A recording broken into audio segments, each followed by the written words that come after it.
One them keke. So as they be, all right. Man, a very dark man at what down. All right. Because men na TikTok keke swear. Abani agade for one kiosk. Oui.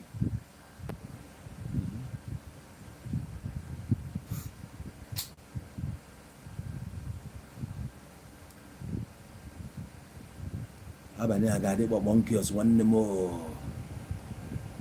Imoya na Ijele speaks. Ijele speaks. Imoya na Ijele speaks.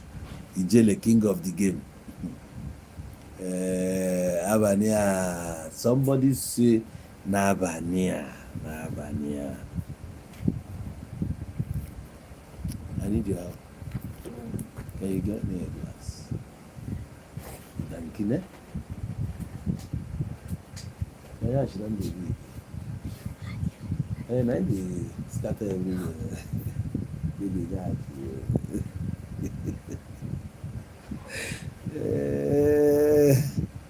I'll get it off, yo. I'll get it man. So, I got them United Arab Emirates. I got them meet here people. We really are not love. So I don't think all the what the impact that what the impact Nanga recognize Kenefa for their kindness. So they know UAE and America no matter the state, especially in the charger. And they be na charger. Many ajide ndị Dubai daalụ, ndị Abu Dhabi daalụ, ndị Rakasaiwa daalụ, ndị esi afọ obodo na come on na kpọọ ụlọ iso na kpọọ ụlọ ka ebe ka ebe na ọgbọ ga-efu ebe ụna ga-abụ ọgbọ ụkwala ahụ na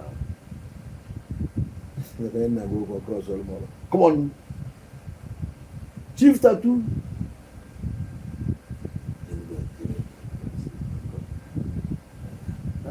God, sure. Give him art about film, yeah. You have probably a film.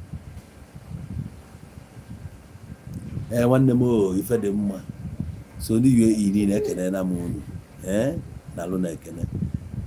Onye a na-akpọ Ijele speaks. Nwanne anyị nwoke.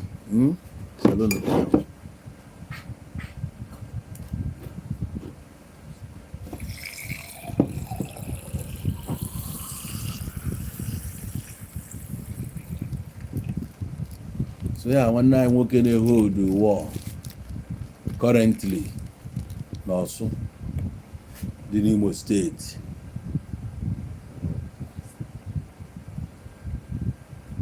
Afia bụ Chukwuka of Egbu. Ife eji wee mali abụ Ijele speaks. Emesizia ịma wee fi kampi ịghọtagodi ha so ọ ka go mpi wee zazie king of the game. Wee na-aza king of the game, anyị na-watch the game ọ na-akụ the game, kụgide the game, ọ kụgide the game ruo taa. Ebe a bụ ka nkọwalụ nọ ya bụ Chukwuka of Egbu na ife na-eme kịta n'Ọsụ. Ife nji wee bido bụ ka nye gị biography of the guy. Some of you na-abụ unu fu post ye unu na-akpọ ya iyi na-akọ ya ọnụ. Some of you na-ekwu bla bla bla bla bla. Achọrọ ka nye gị background that guy ka ịghọta ife na-eme, iwezi aka gị decide ya before you weza king of the game. Ife eji mali ya bụ na ọ na-agbagodo ajọ war with Maazị Nnamdi Kanu. Take it anywhere. IPOB abụrụ problem the guy. Problem ya bụ Nnamdi Kanu. And inwe problem with Nnamdi Kanu. Ihe niile sozi Nnamdi Kanu abụrụgo enemies. Amami na water. So now, onwe oge akụbali ya n'ime. O jekwa ya 1 year and 3 months before pụta. During that time, mụnwa mee video si na the way things si aga aghọtazikwe wuzikwe king of the game na etu sikofi ya na ibrozikwa king of the game o etego.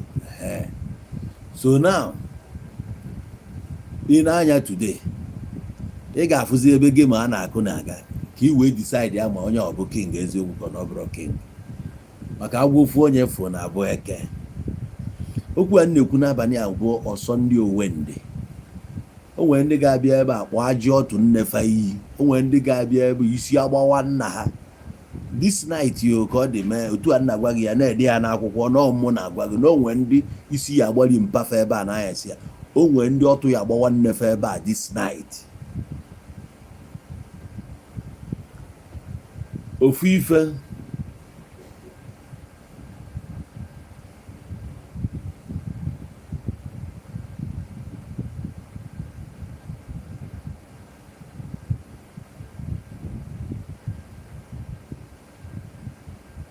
no. So now get a na-agba war n'Ọsụ. Ijele speaks na ndị joint task force kwechiri wee ṅụọ iyi na fa ga-eliberate ana Ọsụ. Odumeje bụkwa side a ka ozi. Odumeje a na-ekwu okwu na-eme ihe chọọchị chịkọrọ pawa wụsa, enyere ya gandusa, enyere ya ife niile okoro pawa niile a debe, mana be nna ya ọ n'ogo area onwenwe ofu mkpụrụ pawa ọ wepụtara wee chụọ ụmụazị a na befa. Ọ bụzi anọ na befa ka ụmụazị kampụ ka ị na-egekwa ife nji na-eme ife a n'abalị a. Ife nji na-eme ya n'abalị a bụ ka ọ ya bụ ọ bụ na o nwere onye ụla na-atụ, mgbe ọrụ atụsị ya ọ na-eteta n'otu ọ ga-afụ the video. Ọkwa ifuru Igbo adịghị mma bụ ndị Igbo. Ọ nke a ka ọ na-aba ikwu ya esebe ife so ọgụ mebe ihe mebiri ya n'Igbo bụ ndị Igbo, ọ bụghị external. Ifugokwa ife Fulani epu ya agwa m na ife a bụ propaganda maka chi propaganda. Fulani bịa n'ala Igbo, Fulani bịa n'ala Igbo, anyị ga na-afụ ya a ga-adị selective eje n'ofu obodo, ọ bụrụ n'ofu obodo ka ihe ha jigidere wee ruo ebe a, gaa obodo niile nnọọ, gaa obodo niile wee bịa ebe a jee nọrọ n'ofu obodo nke na a nweziri ndị na-eje achụ ha, a na-achụ na ha many years. Ọ bụkwa ihe ịchụ ha 1 year na-achụ ha, ana onwe bụ ihe a chụkatara ha fuo ofu mkpụrụ ozu asị na-agba n'ọnya. Onwe ihe a chụkatara ha afụ ndị akpọbasị hey onye ndị mere ihe nke ahụ ka ị na-ekwu n'onwe ife a na-ekwu dịbe adịrọ.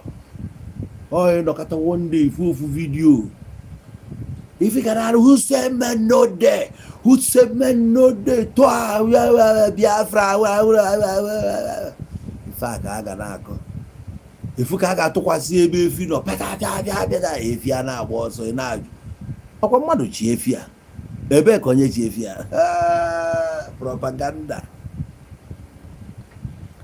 Ife mebiri Igbo bụ ndị Igbo. Ndị Igbo nakpụrụ n'ime ọhịa ha gbuo okpom ha gbapụta n'iro na-ajụ onye na-akụ onye na-egbu. Villages niile dị n'anyị ya na ha nwa na nwa ha dị na-abịa ihe a ka ọ na-alụ, na ha ma ha pụta kwuo na ha ma na ha na nwa ha na-eme ihe dị na onye ka ị na-agwa gbara na agbọn.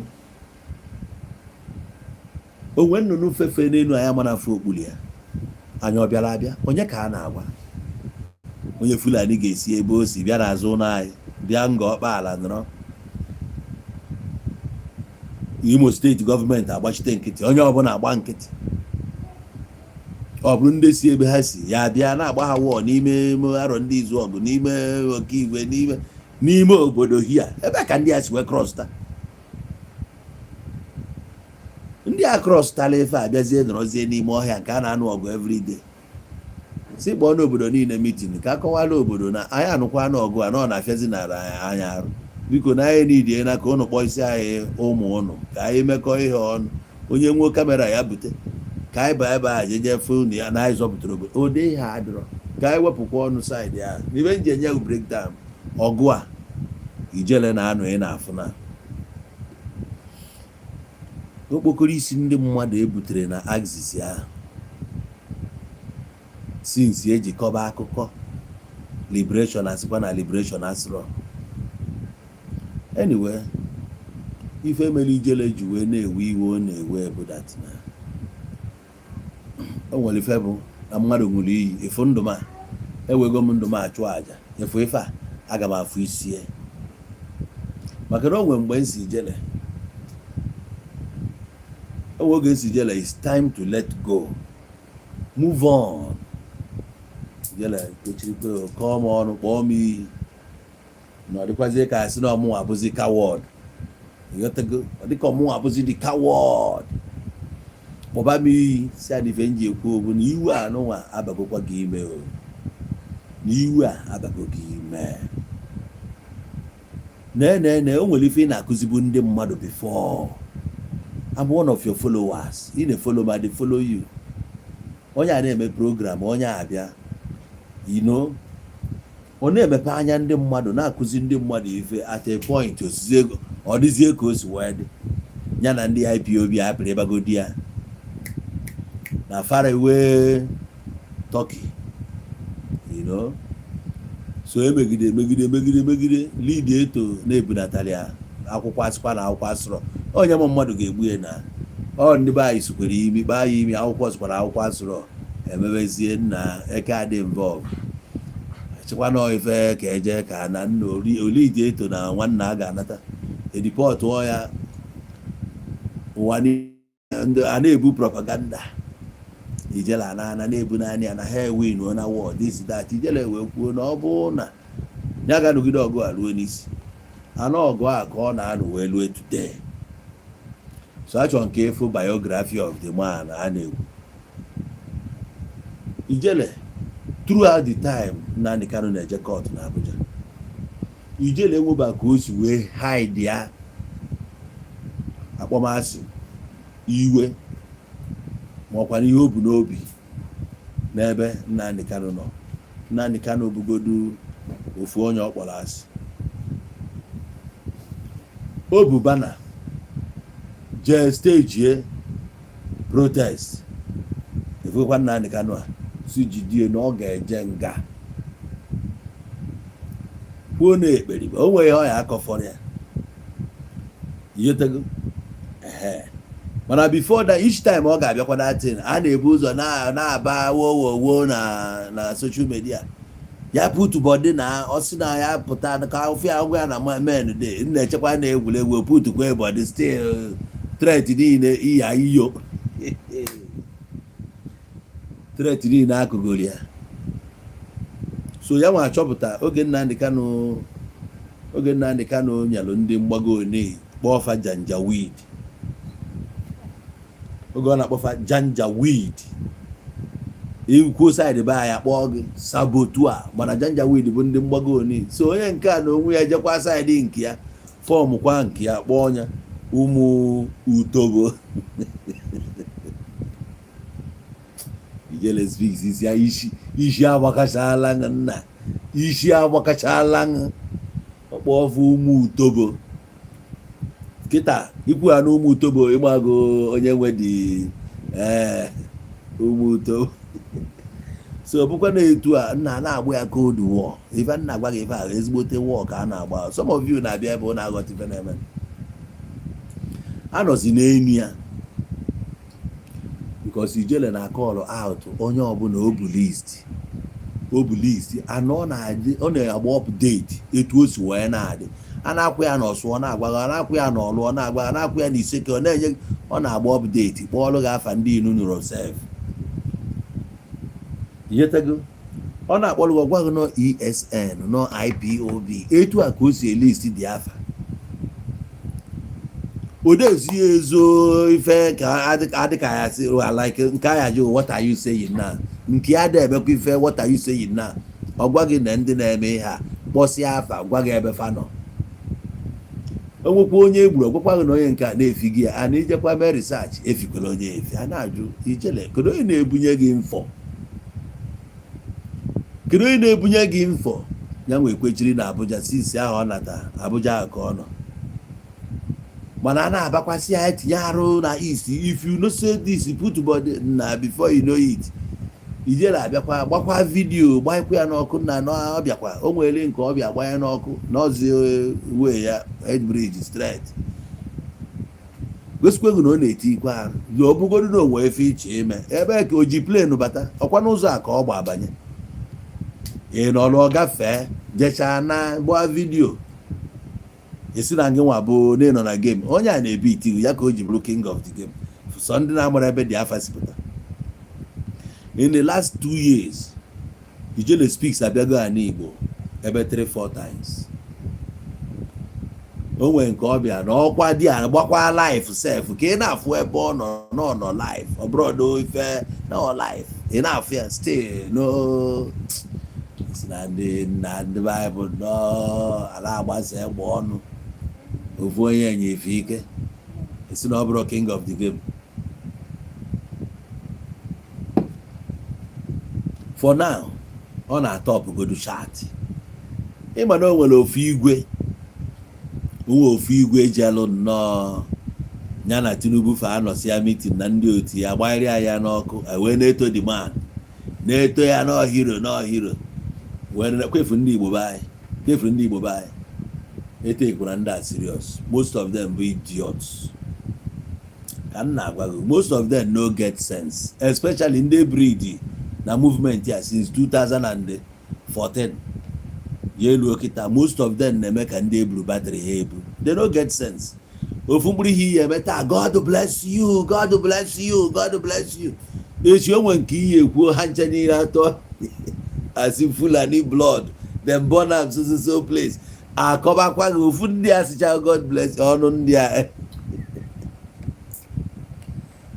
na igwe ebere achọrọ m ịghọta ihe the key word ma ha ghọtara the main thing nwoke ahụ kwuru sef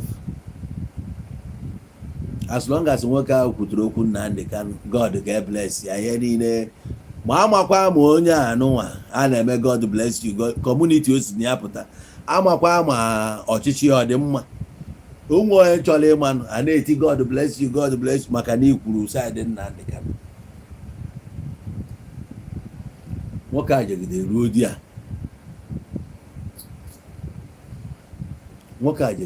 di ya wee kwuo sị ndị ọbụrụ maka dị mambeti mana okwu pụta ejeti ya ọnụ o wee kenesia Tinubu achọ nka ngwụ na ebe dị major politics ife a nwoke a bịa kwude abrodo na Nnamdi Kanu bụ counterpart Sunday Igboho because na Oni of Ife chọrọ inye Sunday Igboho ọnọ so ọ ga-enye onye nke ọnọ na-agagharị mana counterpart ya na South East bụ Nnamdi Kanu nọ na prison yard na Sokoto yotago okwulu ọfụma. Another major place okwulu okwu matalụ much bụ na-ejeje wee na-ekwu na-enwe Southern traditional rulers ifenwa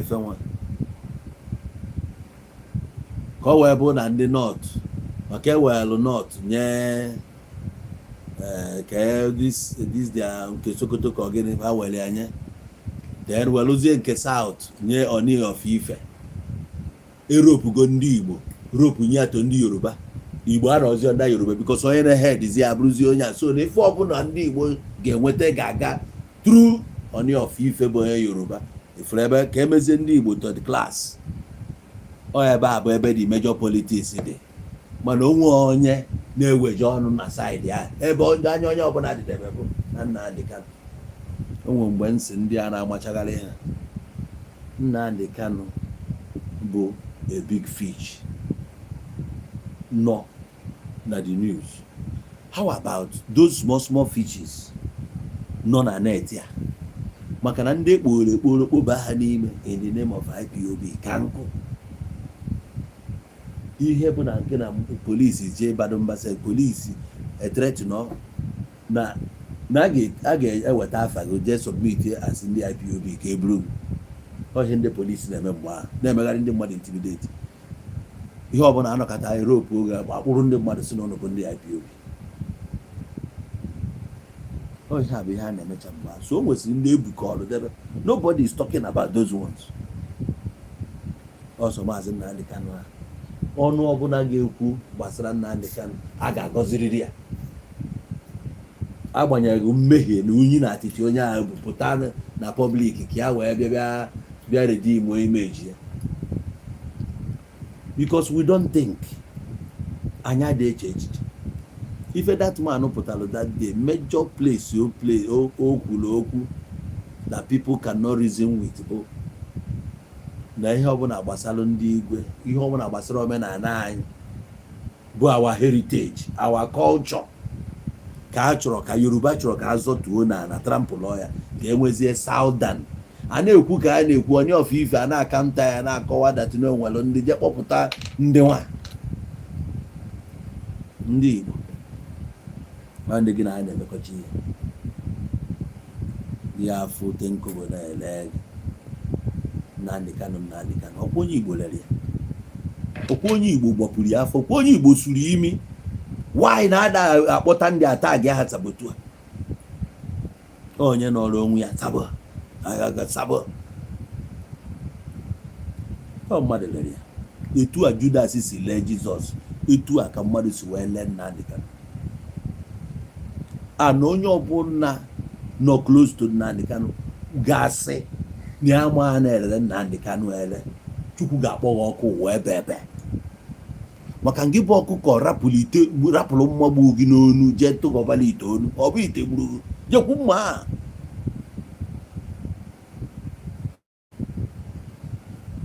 The problem anyị nwere bụ na eziokwu adịrọ. Ụfọdụ makwa eziokwu a mana fa na-atụ ụjọ ikwu ya, ebe na-atụrụ ụjọ ikwu ya ọ bụrụ na anya ahụ na ọma na ihe ome nye nwa na-eme ofiru na mmadụ a ga-ekwu ya asị hu kwanụ na ala Igbo a asị hu onye ọbụla ga-agbapụrụ Chukwu gwọọ ọkụ dị ya. Who be you? A ga-agbapụrụ gị n'ala Igbo asị who wey you be. Ị na-enye Igbo niile nri, ịmakwana any part of Igbo itiri aka na-aghasị ya, ịmakwana that part mere Igbo niile affect, because eje na that community ị ga-afrịrị ndị Igbo dị iche iche dị ya, ị disrupt activities, ịgba anọghị ndị Igbo ka ị na-eme affect. If you look at also, who will run for you? One. Now what to you?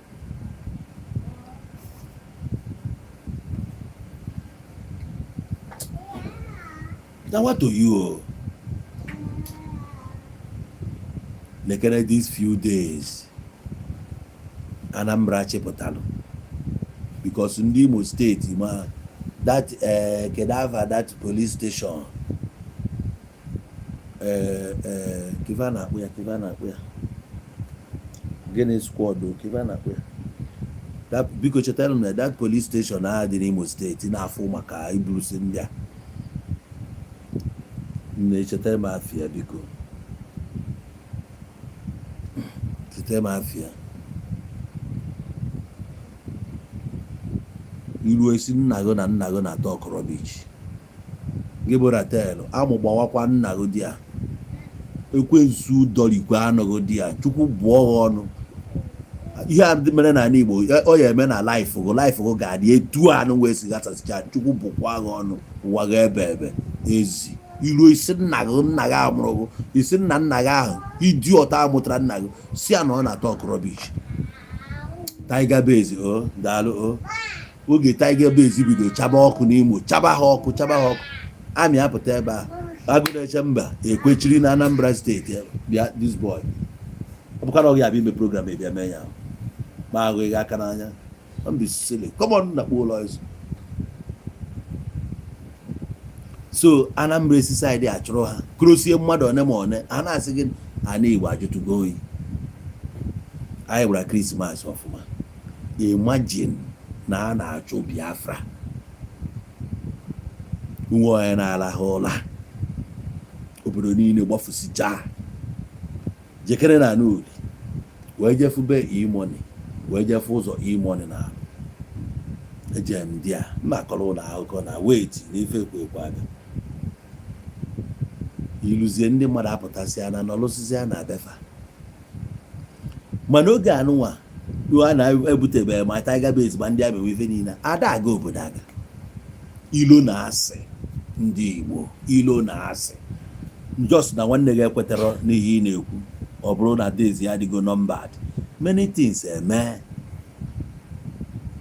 gị na nwanne gị kwugharịa ọnụ because na gị na ya nwere misunderstanding, your days are numbered. Etu a ka ọ dị, mmadụ na nwanne ya enwezi disagreement.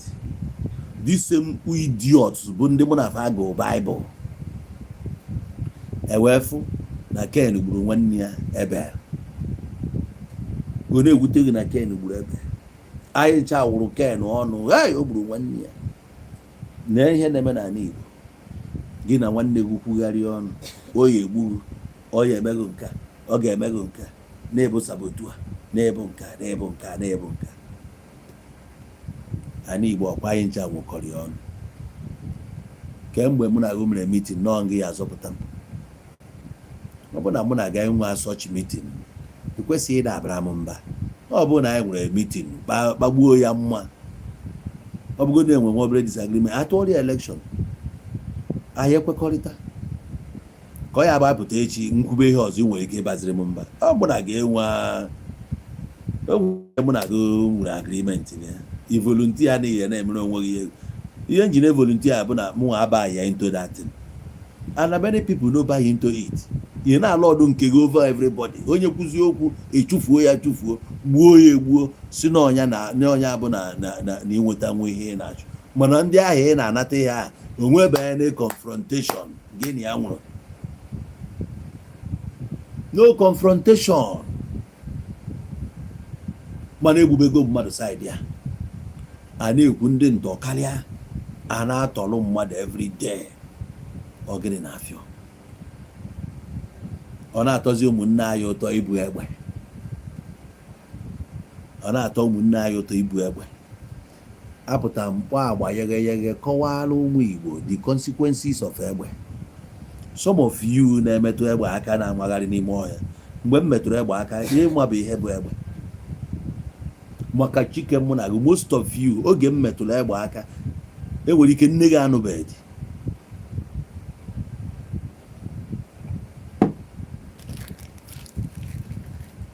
I go tell you na oge aka m metụrụ egbe one bụ na as at 1986, na-ege ntị, as at 1986, so that many years, as at 1986 ebunitego m egbe my father enu.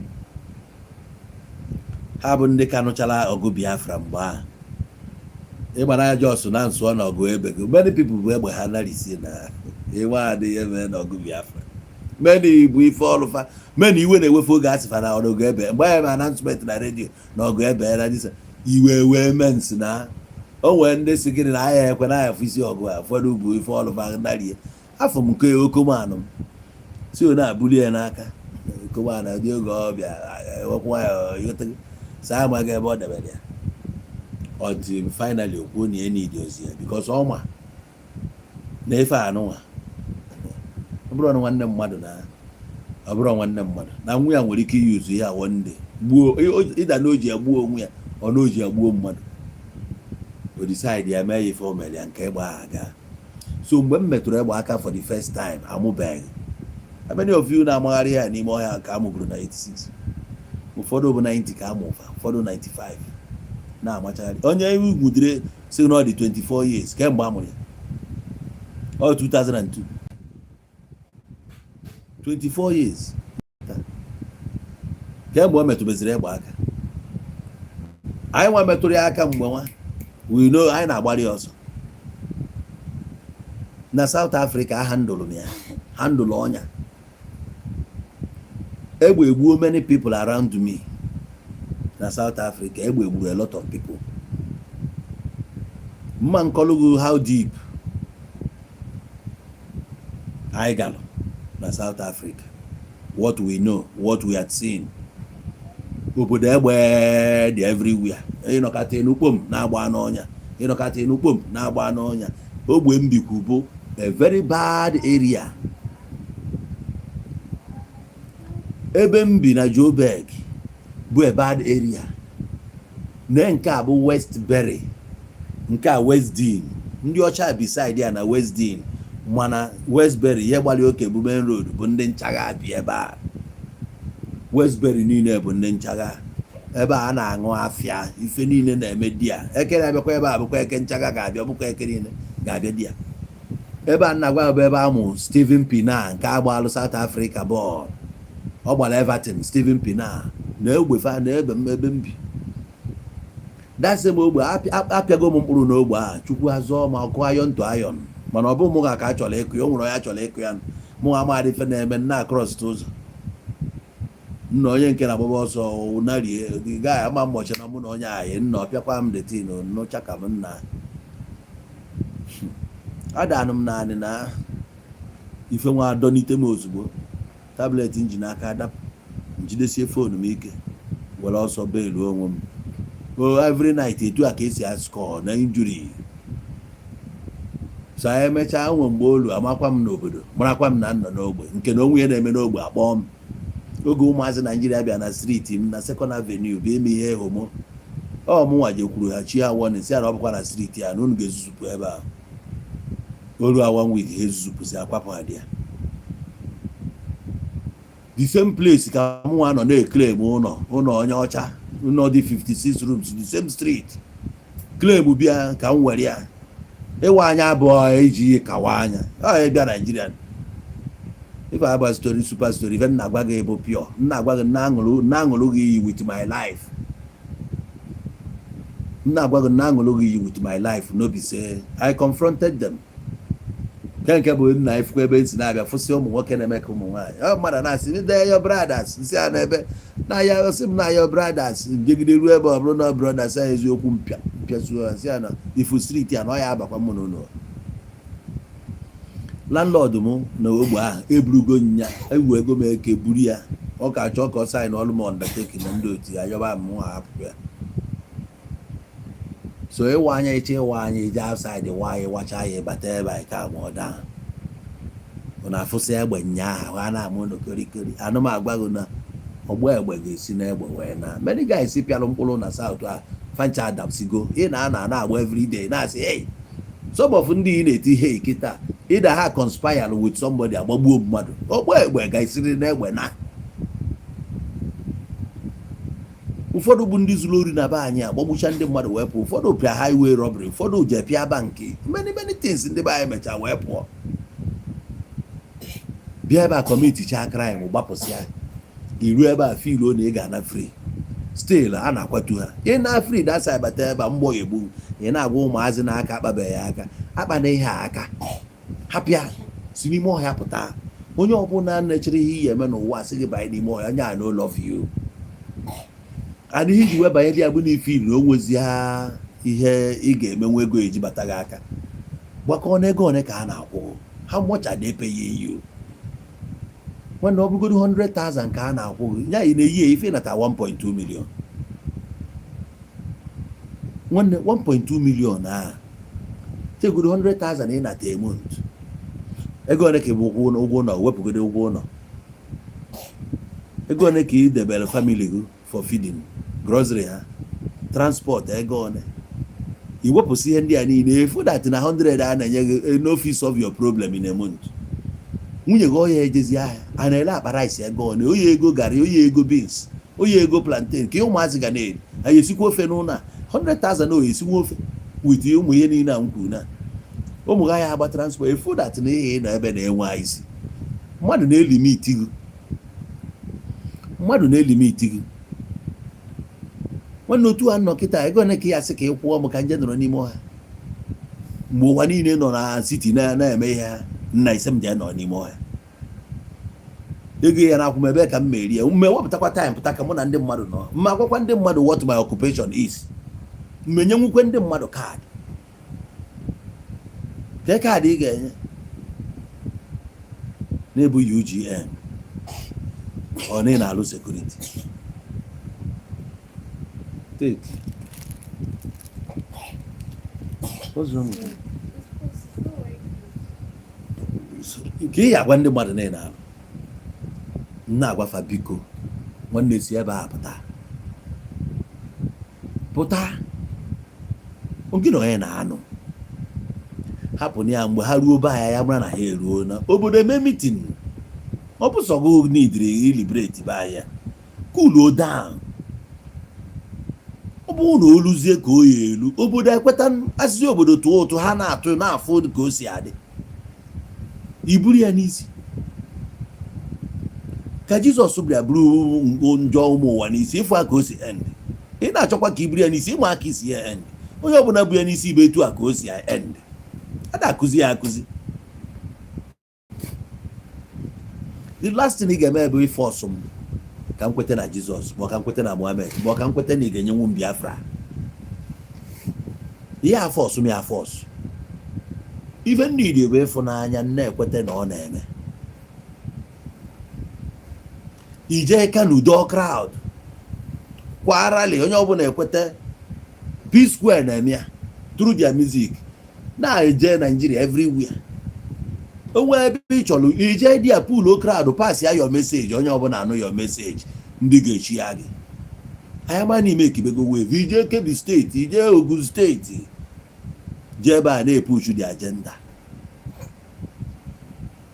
ị na-abịa onye ọbụla marago na ị na-abịa eyie uniform ma ọ bụrụ na stadium ka ị na-abịa shut down ebe the message ga-ada ụda ụlọ message of love you preach ya shut down your fame na-aga everywhere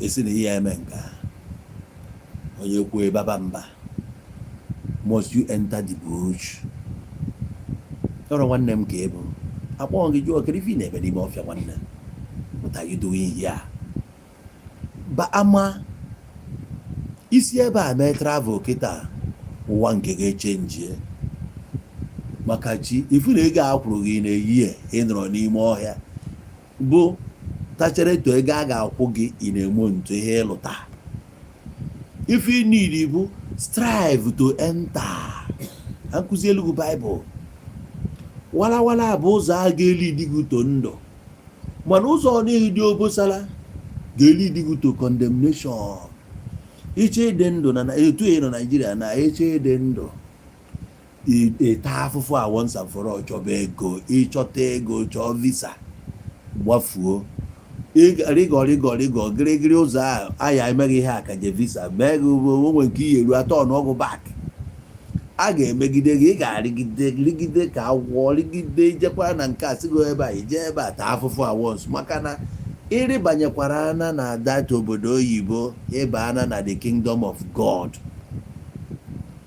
ijekwa ebe a ị ama na ya city of God maka ị afụ aka God ebe a street niile dị ọcha kwụrụ ọtọ ọ bụ arịgọrịgọ no pothole ọkụ na-ebido n'otu nwugide echi enwe ama nke bụ ehihie ama nke bụ anyasị ama mere aghọta na nnide maka ego a ga-akwụgo ga-akọva nnihu n'inwe ego bụ ọ bụrụ na inwe ego dị ma na ọ na-edilezi ọlụdọ ị ga-alụ nwukwe ndị ike dị na abụfa alụsị ya nke eni alụkwakwa ọzọ before na kpuola so ifu na ọnwa gwụ na ọ na-eme eki times 2 o nwere ndị na-eri 3.5 nya 3,500 euro ụfọdụ 3,500 dollar ụfọdụ 4,000 dollar ị na-eme ntu 1,000 Nigeria bụ 1.5 million 4,000 na-enye gị 6 million naira ka ị ga na-ebuba every month mana ebe a ihe a na-akwụ gị bụ 1.2 ị na-eyie so were 100,000 akwụrụ gị na-eme ntu jee wepụ na 6 million akwụrụ gị na abroad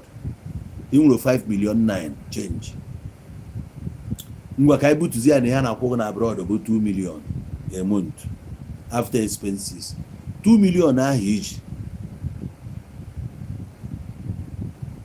2 million ahụ iji after every ndụ dị guaranteed. Ahụ nwa ahụ aya aga ebe a gị na ama ife abụrụ ife ka eje mix telu gị ọgwụ na chemist. Ọ nọ ebe ị na-epịa bọtịn epịa 911 dị n'elu bed, ha ga-achọrọ gị bịa na rum a kwụsị gị ebe a jụọ gị ka o si eme gị ikwuo gotago elu dị a enwere ike na-agụfa na 2 weeks na amụghị ada akwụzi ọtọ na ịma ife na-eme gị faịlụ ara ayọ ama ma akpọ ekwu okwu nwa ka ịtago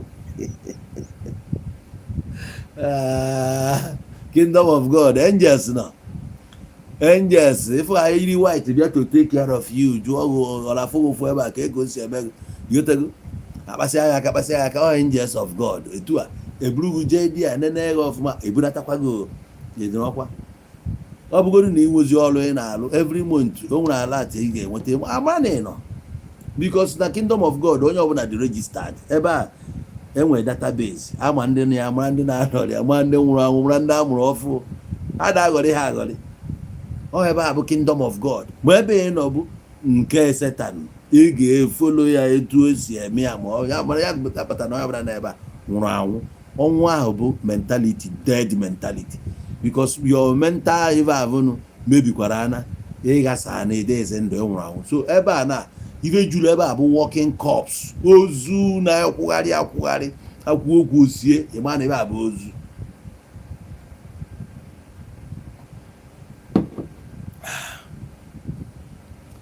Paka nkụ. So webụ na etu o si wee dị Ijele wee na-abata the thing for a long time. Onwe nke Ijele emeta iwe kwunyere Ijele apụta si that na ị na-atụ Ijele ụjọ ya ka ọ bụ nnọọ na anụ ọgụ ịghọtago maka na onye ọbụla bụ enemi gị ga-abụrịrị enemi m. Ọ ihe a chọrọ na ọ bụ na onye abụ enemi ya mụnwa esoro kwuo ya join ọ ka anyị gbaba onye awụọ si ana m adị eme like that. Inwe enemi gị na enemi gị settle. Your enmity cannot stop my friendship with onye. O nwere ndị energy fa na machịkọ. If you cannot reason, the energy mụ na gị can never match. So now ya we decide ya na war anụnwa will never end. N'ebe ọ bụ na akpọrọ ekwulitere okwu gbasara Biafra ya afọ isi ya wee na-eme exposition ịpụtazi akịta ya ka akpụ n'ọnụ, because o jebeziri kpụrụzie ndị a ha nọzi anọdụ a na-agbazi the war. Ọ bụrụ na ịma na isiri ike bịa ka akwa anya ụfọdụ ndị mmadụ wee na-awụ ya ọnụ ife nna wondazi ị na-awụzi onye ọnụ na onye abịara ka enye aka chụfusie ndị Fulani niile ekwere nchụfusi nsị. Ka ihe bụzi your problem ka ọ dị ka ndị ọ ga-abata n'obodo ndị Fulani aka nọrịa. Eche m otu a ndị abata agwa ha nọọnụ ewu na afụgo ebe na ndị Fulani na-ada ebe a ka anụ ọ dị ọgụ. Well, ihe onye ma ya mara ya otu a n'Igbo dị. Ofu ife mmalụ bụ na mkpụrụ ịkụ na ana Igbo ị ga-aghọ ya ọkwara n'Igbo a ofu mkpụrụ soolu ọbụla igburu Chukwu ga-emekwa ịmụta n'iru gị a ka ị ga-anọkwa ụmụ gị na-ada one by one etu isi kwatusi ụmụ mmadụ. Ọ bụrụ na imelụ ndị mmadụ ụlọ aga n'anya ị ga-adị ndụ were anya gị fụ ife anwa ime. Mkpụrụ ịkụ na ana Igbo ka ị ga-aghọrọ. So dịka m na-ekwu ya, ọ bụrụ na ịma na ịkụrụ mma don't panic na ị ga-aghọta mma. Ọ bụrụ na ịlụ ọjọbọ Chukwu ga-agbarịrị gị ọkụ na ndụ a. Ọjọbọ ga-ezu gị arụ ma gị na-asọpọtụ onye ọbụla bụ supporter of ihe ọjọọ a ị ga-eketa oke. Iwu ka ọ bụ na ị ga-eketerịrị oke na ya maka na ogbu mma ga-esi na mma na ọgbọ egbe ga-esi na egbe na. Otu ihe na like injustice, you will never get justice in this life. Ị ga-anọ one day na-ebe akwa evidence niile ị na-etenda ị ga-afụkwu na ife ị na-ọdịrị enough.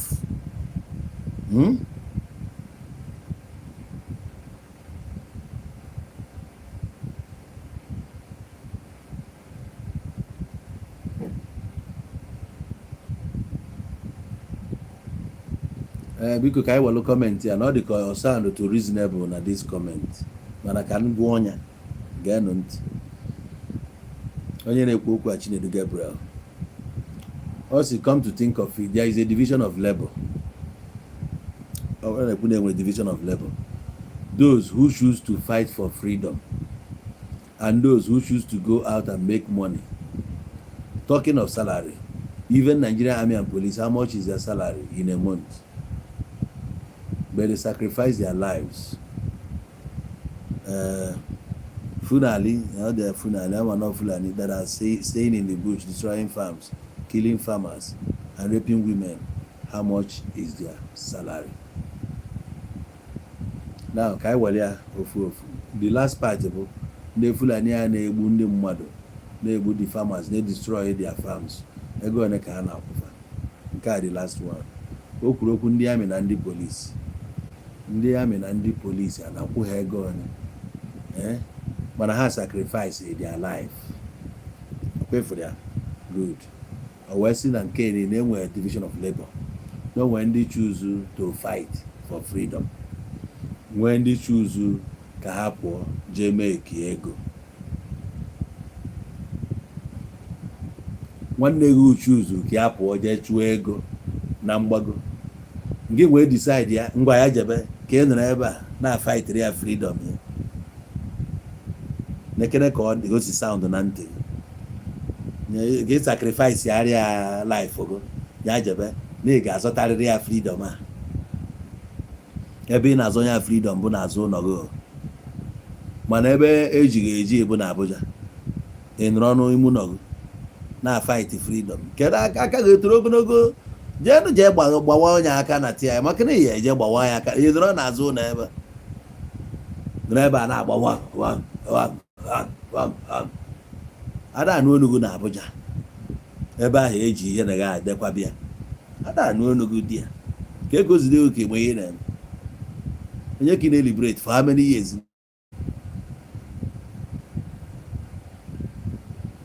ka one police na amị niile na-ekwu ihe a federal service ha nọ under federal etu akwa ka their pensions were guaranteed. You know what? A na-akwụ pension. Ịdịra we. Nke ga-ama mma ya akwụkwa pension. And so many other benefits this year. You know, bro, so na salary aka ị ga na-ene anya. You got to go? So ọ ka mma na ichuzuru eru police na army. You enjoy other benefit. Nke good official onye fuga amara na ebo ihe a respect ya ga ya pụta nwunye ilo gị na ndị mmadụ ekwe n'aka aya funwu go baga ama na ya ka ị na-alụ danu nke na onwe onye ma ihe na-alụ n'ime ọhịa ka ị nọ no pension no insurance n'isi enwe agbagbu oge echi na fight for freedom ebe ka ị fight ya aja ebe ka ị nọ ọgụ aja ọ bụ na ebe a na-agbawa ọgwụ n'azụ isi na fight na ihe emezi ebe na ị ga-estifu aka gọọmenti ka ihe stifu you close with bank niile down you know if you close them down you close with school niile down you know if you close them FIRS offices you close with Federal Road Safety Commission you close with her down kedu ihe close with to force their hand nothing. Ị ka nọkwa under them ha ji your BVN ihe ọ bụla ị na-eme ị na-aza afa ha you can't travel without their passport ị nọrọ na-agba ọnụ tatata so nke ahụ abụrụ ya o wee na-ekwuzi ndị Fulani a nọzi na-destroy farms ọ na farm ka destroy nke nne gị ka nke nna gị ebe ka nne gị kọrọ ebe ka nna gị kọrọ iji ebe akwa fam so go ka fama dị mkpa ma ya emekata December iburu rice jee kee ọ bụ fertilizer ka igotegoro jee kee ndị nke a na-ebebibe their farm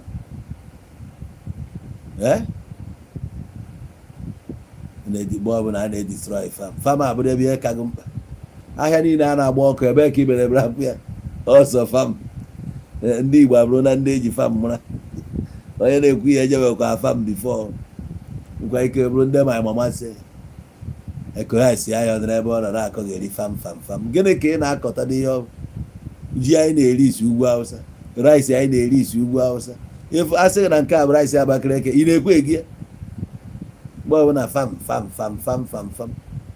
akpụ niile a na-eri n'ala Igbo echere ọ n'ala Igbo ka a na-akọ ya jee n'ugbo oru ka ifu ebe a na-esi ebupụta ya ijee na Ogoja ifu ebe akpụ si abịa akpụ si Ogoja abịa akpụ si ugbo oru abịa akpụ si Benue abịa so ka anyị zukere ike mgbe ahụ na-adị anyị na our farm raping our women ọnwụ nne gị ka erepu vileji ahụ enwe mmadụ na gọọmenti ka enwe representative raping our nwa nke a na-ekwu okwu ka mmadụ na-erepu nwunye na-erepu nke famasi kwa na famasi ya ego one ka ije gburu mmiri na ahịa egburu egbu ijere na kọmuniti ya gịnị ka imenwu ịchọ ka ị protect awa women na enuzie na onwere ebe egbusisiri ha ego one ka i wejere ebe a as relief ilodu wuru nni je ebe a mgbe ọbụla famasi na fama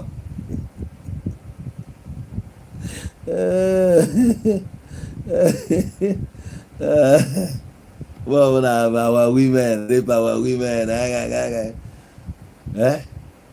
and then they would the women and they rape. And rape our women, nke Fulani give. Nke ụmụnne gị nọ n'ime ọhịa ikwute okwu ha ihe ekwe ka ekwuo ya ekwuo agwaghị na ndị a na-atọrọ mmadụ na-atọrọ na-egbu ndị mmadụ n'ime nke ha gbasaghị kemgbe ọ na rape ya women farm I destroy a farm ụmụnne gị ndị nke bụ si ya na-ezu ndị mmadụ oyi si na ha bụ unknown gọọmenti ikwuru gịnị kpọọnụ na-erezi awareness na-enwe many criminals n'ala Igbo na since Abakaliki ji wee na go a lot of ndị ohi n'ala Igbo opportunity ya wee pụtazie ha ncha niile aba ya afọ ozugbo unknown gọọmenti before you know it kidnapping ebido ha na-ebukọrọ ndị mmadụ eju asị gị na anụ ọgụ Biafra ọ ga gịnị gbasazi ọgụ Biafra na iburu ndị mmadụ ọkwa ndị mmadụ uche unu dịkwa ya na ndị mburu kazikwe nkụ nọ n'ime ọhịa ka a na-aba ị na-ajụzi ka ezi ka ndị na-achụ ndị Fulani si nọrọ n'ime ọhịa ndị ọjọọ a na-ejikwa na-eburukwe ndị mmadụ na-abakwa n'ime ọhịa ha gbachite nkịtị onwe bụ ụbọchị eburu ya fesi aka ga-esi ya nyedoghị instruction na ndị ga na-achụdebe ebe sụsọ ndị chi ehi bịa irepu women anyị mana agwaghị gị ma ifukwuo ndị na-emekpa ndị nke anyị arụ ndị na-eme ụmụazị be anyị ji ego bata ha eburu ha si chụbakwuo nna a enyi ụdị iwu a esi na ọrụ ga-adịrọ one sided n'ofu ime ọhịa the same bush ebe ọ bụ n'ụzọ a ime ọhịa dị a na-achụ ndị Fulani the same ụzọ agwa ka esikwa eburukwa ụmụnne anyị nụkwa nwaanyị na agha achọrọ ịkwụsị alụ na ala Biafra nwaanyị nkwụsị alụ a ji wee dị one sided ime ọhịa nke ndị ọ dị iche na nke ndị a sịkwa ya one day ka anyị dị sure na ndị a na-achọ ime Biafra ga-anọ na-enweghị iwe ede dibịa mmiri efu nothing ekwutie baba mba mana ekwute okwu Peter Obi na ịmapụta ekwu okwu Fada Mbaka ịmapụta ekwu okwu Ebuka Obi ịmapụta ife ndị one makwa na ife niile a na-ekwu bụchara eziokwu ma ịmagodo ọ na ị ga-amapụta ka egbuo ndị nke a mana ekwu okwu nke gị ịkpachie ịkọba ọnụ otu a ndị a bịachara ịkọ ọnụ na nke bụ ịjụ m ajụjụ ebe a na-erepu nne ya n'ime fam anyị agbagharị anyị na-ejere Enugu ejere ha mụfu wee gbusisie ndị Igbo bosofie niile ahụ egburu ebe a ụmụkwa onye dị shio na ndị a bụ ndị Igbo n'ọnọ na ha mụfu emekwa ya onye Igbo ijekwa ebe efudo nwesị ndị Benue nọcha ebe a efudo nwere ndị ya abụghị ndị Igbo ebe a ha bụ ndị Igbo atọ ogologo niile a jebe Nsụka many people many communities n'ime ọhịa nwa nke bụ Igbo ana onwe onye Igbo dị ndụ n'ụwa adịrị dị ije ebe a ajọs na-akpụ ya n'Igbo ejiri eje gbuo mama anyị ihetegi enwere many places ebe a na-agwa gị ije ebe a na-agba ndị Igbo maka chi omenala anyị na ha bụ ofu ndị agha ekwukata okwu n'ofu ihe a na-ekwu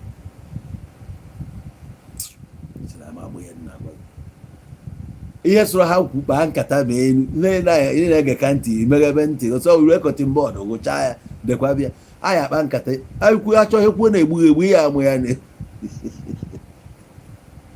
arasị anyị ka ha na-egbusi mama ọ nne gị ka egbu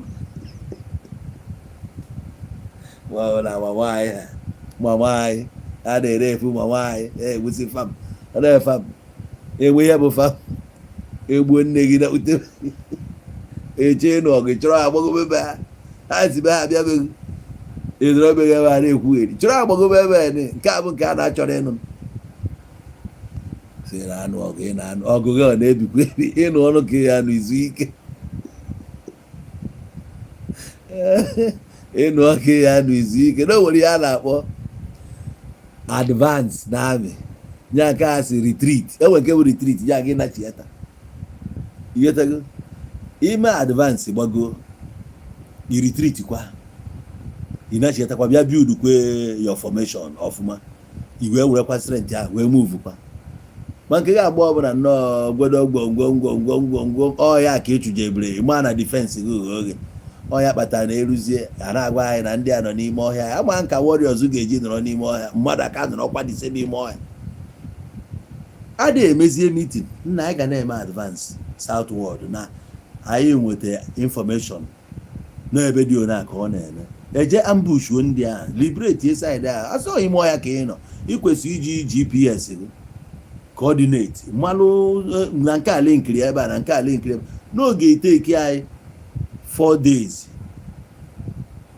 continuous advance n'ime ọhịa ogologo a ka anyị wee reach ebe dị ona at this precision na the timing akpa ya intelligence unu move as men on the ground gabadia gbode ya adịrọ asị na ejiri ebe a wee fie ndị asari boys a na-agwaba anyị mgbe ụfọdụ asị asari boys onwe nke anyị fụrụ anọkọtasị ebube agụ ya akụkọ all the time story ị na-ajụ ndị a bụ ndị ọ ga-elibrate ndị na-aka akụkọ ka nwaanyị ị na-afụkwa kọmando ikirikwure fim ahụ ọfụma ka na ikiri ya kọmando ka ikiri ya kọmando efughara mbụ isi okpuru mgbe a na-ekiri ya ọ na-ekwu okwu gịnị oji okwu ọbịa obodo mebisi ihe niile ọbịa imebi bịa ihe mee ihe ọ chịrị ime ọ na-ana na ọ bụrụ trela ka anyị agbanye n'ime ọhịa agba ya ọkpọba ifinichi ebe ya na mmadụ aha ka akụkọ ihe a ka emegidere n'ala Igbo nụ ebe a na-anụ wụọ ewee taksị ya na bife ikwu ozu na ị ga-abịa nekwa ego na ị ga-akwụ ọkwa ya gọọmenti ataksị bazie ego nekwa taịm a ga-eji bido akwamozu a na taịm ndị bịara ebe ga-eji wee nasị ka i wee nie nne gị ikwetara ije kwụọ ha ụgwọ ihe niile na-abịazi akwamozu a ịma ama onwere ndị ekuru n'ụzọ o nwezie na garanti enye n'isi ha ọkwa a na-anụkwa ọgụ Biafra ị na-agwa ndị mmadụ na ndị a niile na-ezo n'azụ Biafra wee na-akọmiti ihe a na-akọmiti ị na-afịa ha ma ụma na-asị gị na anụ ọgụ Biafra onwe ọgụ a na-anọ ha na-achụ ego ha isi na ndị a na-eme Biafra isi na ndị a eme Biafra pụtanụ na ama ndị a pụtanụ join ka a chụọ ndị a ịpụta onwezi anyị si na na-eme o nwere ike onye a na-ekwu nọ gị na-eme ya ka iwe wee ego ka ịpụta esisi jide onye agbugodo n'ọsabotu gwa m ihe kpata na anyị egbu ndị nwa nọ n'ime ọhịa mgbe nwa onye gosiri anyị egbu ke ka anyị esikweta n'ihe ị na-ekwu gosi anyị ofu ka gosi anyị vidio ị na-atụ ụjọ egbu ya na vidio mgbe e gburu gbuo ogu n'ụzọ unu si aba na-eje egbuo ịgba afọ ya n'ọkụ ndị ido ịgbagbusiri ọ bụ ịfụ ya ezori ezo ndị agba na mkpọ ọ bụ ịfụ ya ndị nwụrụ na-ezu river ezoro ozu ezo many things mere na na-ezi ezo ka eji rụzie na nke gị zobie eche na esi na ịda atụ egwu onye ka ị na-atụ ụjọ onye ka ị na-atụ ụjọ eche na ebe ọka wọd onye na-atụ ụjọ ọbụ eka wọd ndị Fulani a na-egbuo kwuo na ha nwa gosikwuo gị iru fafa chọrọ dị ikpu asị na ha na-ekpuchi iru fa chọrọ dị ikpu ifu galant men ọ nke a men on the ground ebe a na-ebe abụ n'ebe men on the ground na-aba onye kwuo okwu esisi pụta ka egbuo mana iji anya gị ofu ihe na-emebi n'ala Igbo ị na-agbachite na ihe a mere n'obodo a na-echọ ka o mee n'obodo unu mmadụ hapụrụ kọmpaụnd ya for 5 years ebe ị na-anụ ọgụ Biafra ọ hapụrụ ogo biya agbafuo ụfọdụ ozu nne ha nọ na mọchụarị ruo taa for 5 years for 6 years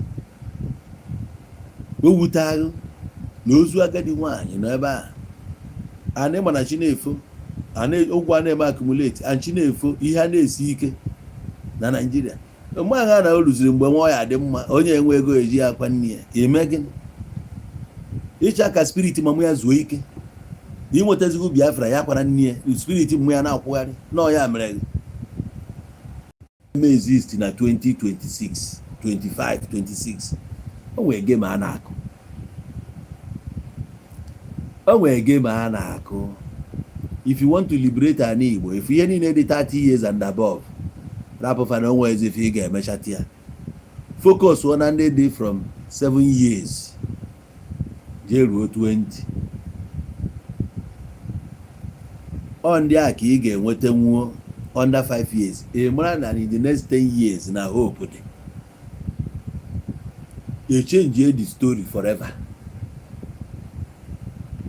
Iyetago ọ bụ na technology a bụ the future, AI bụ the future, eme ka sure na agbatọbara ụmụ Igbo niile isi na AI, gbatoba isi na AI, kụzibere ha ihe dị na technology ndị a dị 7 years 8 years 9 years 10 years ihe ga-eji amụ ya ga-adị available. Kọmputa onye ọbụla ga-eburu ya alụọ skuul solo anya debe ya ụmụazị ji agụba akwụkwọ onye ndị na sponsor ama ndị na sponsor jee dị ya as long as ịbụ nwa afọ Igbo na common entrance na ihe ị ga-pass jebe dị ya onye ọbụla etikaba na-eje dị ya ịmara na ị ga-echange wu the future of ndị Igbo, change ya from what it is now. Kafa kwụsị ide ewelu na-ebelieve na Nigeria fail ufa Nigeria fail mana o fail struggle. As long as Nigeria nyere with that opportunity, ha nyere chance, ha kpachiagị na ịga amụ AI, ha kpachiagị na ịya agụ akwụkwọ, they didn't stop you there. So if na egosi akwụkwọ you can make a way for yourself. You beat here the system there already. You got on a system we beat the system. Not the beating with the system they read for now. Some people they wise enough. Mara, the best thing for them is to leave the country. They left. Some believe in a true education. If I get make here, if I never make here. But again, if you need the less opportunity, it's nobody's fault. About the call, get keep you busy. Kine edinni ki iso na atụrụ ụmụnna gị otu akwa gụọ gị iri akwa ịdị on dị sharp baala onwe gị ulu a na-echange ihe niile echange mana ị nọ na-ewe elu. Many people nọkwa today na-blame their father, na-blame their parents. Ị na-blame ịtụgharịkwa ị ga-afụ na onwe na-enwe parents but also succeed. Ife niile bụ determination. If we determine to change our future, anyị nwa ka ọ dị n'aka. What is the way to go? The future now, anyway, the way to go is technology and nothing more. This is the only way out. In check Nigeria be liberate you run a world those on nka so e-money world rose obeha. O nwe video m ga-agbala unu ka unu fu ihe mee side e-money fa ka iwe na-aghọta ebe nneje. He's a human being. Nigeria fail ku nyanwa. Ugbo na kifugo e-money ka ọ pụta na complain. ugbo one ka ifugolu ya na-aka akụkọ obu isi na-abụ ka esi nwanne ya jiri ọsị ka ya nọrọ na nwanne ya na-eme ọkụba egwu ọ maghị ihe ọ mere ojide egwu ụka kụọ ọnya kama ojide egwu gozi okeke tọnụ akụ anara ego ejekwa ị na-akọgheri na onwe egwu mana ị na-agba egwu ahụ ifukwa na egwu a tọkwụrụ ụtọ o mekeri onwe ya afa nwanne ya nwoke na-asụ ego na-asụzi ya through that music enwe ihe na-arụ a ga-eji mara gị ọ ji ha relax asị onye nwanne ya ji ego ọ kụrụ egwu ụwa niile enjoy ya ya Limpopo baby mekwa igo Limpopo ya Limpopo ọ kụrụ egwu ụwa niile amara na onye a na-akụ egwu onwe ihe ọ na-eme na they are not complaining why ga-eji na wine na complain every day Nigeria felu kedu ndị o favor ọ ajụjụ ị ga-ajụ onwe gị kedu ndị o favor enwe billionaires n'ugwu Awụsa enwe billionaires na Igbo enwe billionaires na Yoruba land enyere gị opportunity ime business anywhere in Nigeria a stop rog wherever ị chọrọ ibi jee dị a jee biri mebe business na ọ ga-emebiri na obodo ha ije n'ugwu Awụsa ndị Igbo nọ dị ya billionaires ndị Igbo rụọ obodo dozie nya even to Abuja. Where were you? Men na Abuja na-achụ ego. Where were you? Men nọ na Sabongeri Kano na-agba ego. Where are you? Ije na Kaduna ndị mmadụ ndị Igbo Julia. Ije na Sokoto Ania. Ije na Sambisa Forest ndị Igbo nọ. Ije na Ije ndị Igbo. Anywhere ijelu enyere ha opportunity to settle down anywhere. Ijekwa ha na-egrokwa na ebe a na-arụkwa ụlọ na-ati churches na-eme mkpọtụ na-disturb. Ịnọkwa na complain. Alụghị bridge. Ndị nke arụrụ arụ ugbo one ka ị gbagoro ya mgbe anyị na-eti Anambra airport arụọ na airport mmadụ one bụ ndị Anambra na-ada na Anambra anyị nọrọ na ya na wine anyị nyaghụ seaport enyaghụ seaport ndị a bụ importers ndị Igbo na Lagos enyere ha seaport onwe nke nwere seaport o chebe seaport ọ ya enwe ihe ọ ya eme o were nwayọ tii ya si bubutere ya na Lagos o jee ebe ahụ gbara ya bubati ya ọ na-ahịa ile ngwa ahịa ọ na-ele ya with gain. Most of those importers ije na Lagos ha nwetara ụlọ everywhere ị na-eme seaport ọ bụ seaport ji ga-akpata n'ego ọ bụ seaport ji kọmọ mmechi ego na-agbagharị seaport si ọ bụ seaport ji ga-akpata n'ego ndị a niile ji ego onwa nke nwere seaport ma ha akpatachiri ego ijekwabeghị fụkwa ndị dara ogbenye na be ha ogbe ya fụrịrị something ọ na ya ji na complain ọ sịgo na nne ya emeghị ọsị ọkụ ha gbara ahịa agbụrụ ọkụ mgbe agha gị mana ndị ọkụ agbakwara ya na emuvuchana on na complain gharị enwe seaport enwe airport ji ya enyere gị nke nye gị nke ndị nke enyere gị enye use ya ndị enyere gị enyere use ya ije na Ọnịcha iruo na Ọnịcha ị ga-afụ flyover ndị mmadụ can never use that flyover ha ya ejekwuru na express si ebe a na cross mgbe ụfọdụ arịba na gota wee gafee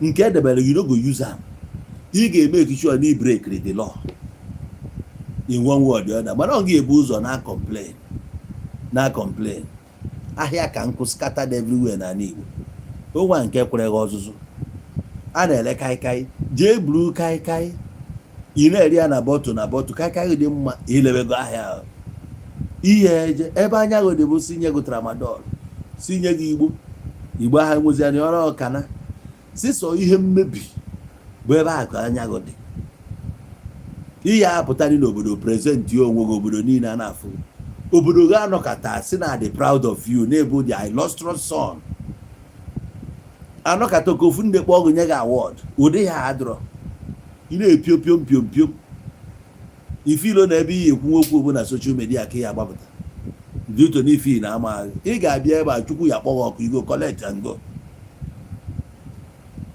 na-epiogharị inwe adreesị no office na-eri ya iwe ya ala nna m magaji iwe onye ala iwu ikpu deede iwu ikpu magaji nekede life ị na-ebi na-ekwugharị n'ime ọhịa na-agwapụta na ogwu ya amaghị ịdọrọ dị ya na-eme galant na-edochi ụda o nwere nke ya bụ ikiricha na vidiyo anụ adịghị ya n'ike nke alagbuo n'onwe ya na ụmụ ajadu nọ n'ogbe ọ lagidego ike ya ahụ na ọ na-ede onwe ya che na mmadụ fụrụ ebe ọja chiri yunifọm wee na ị na-edegodu buutu oyi a na-eme paredi ha nwoke ibe m ụmụazị nọ na-achịgharị mombi na China na-apị ego ka ihe reti azịa na from 5,000 to 10,000 no gepịa ya 21 point ihe dị na agaghị adịvizi na-apị kalkuletọ a na-aji many tons ka ngwa ahịa pụta a na-ekwu CMB one ka ọhịa ụkọ CBM one ka ihe abụ langweji a na-asụ na China onye na-anị ya ihe na-anụ Border Valley ihe ọbụla ya kọnetị n'ime ọ gaghị dị useless nwanne m market ọwụkwa ikpu iyi o ịdị useless a na-ekwu ka a kọnetị agụ ka ị bụrụ mmadụ ị na-ekwugharị n'ime ọhịa ka ibu enwe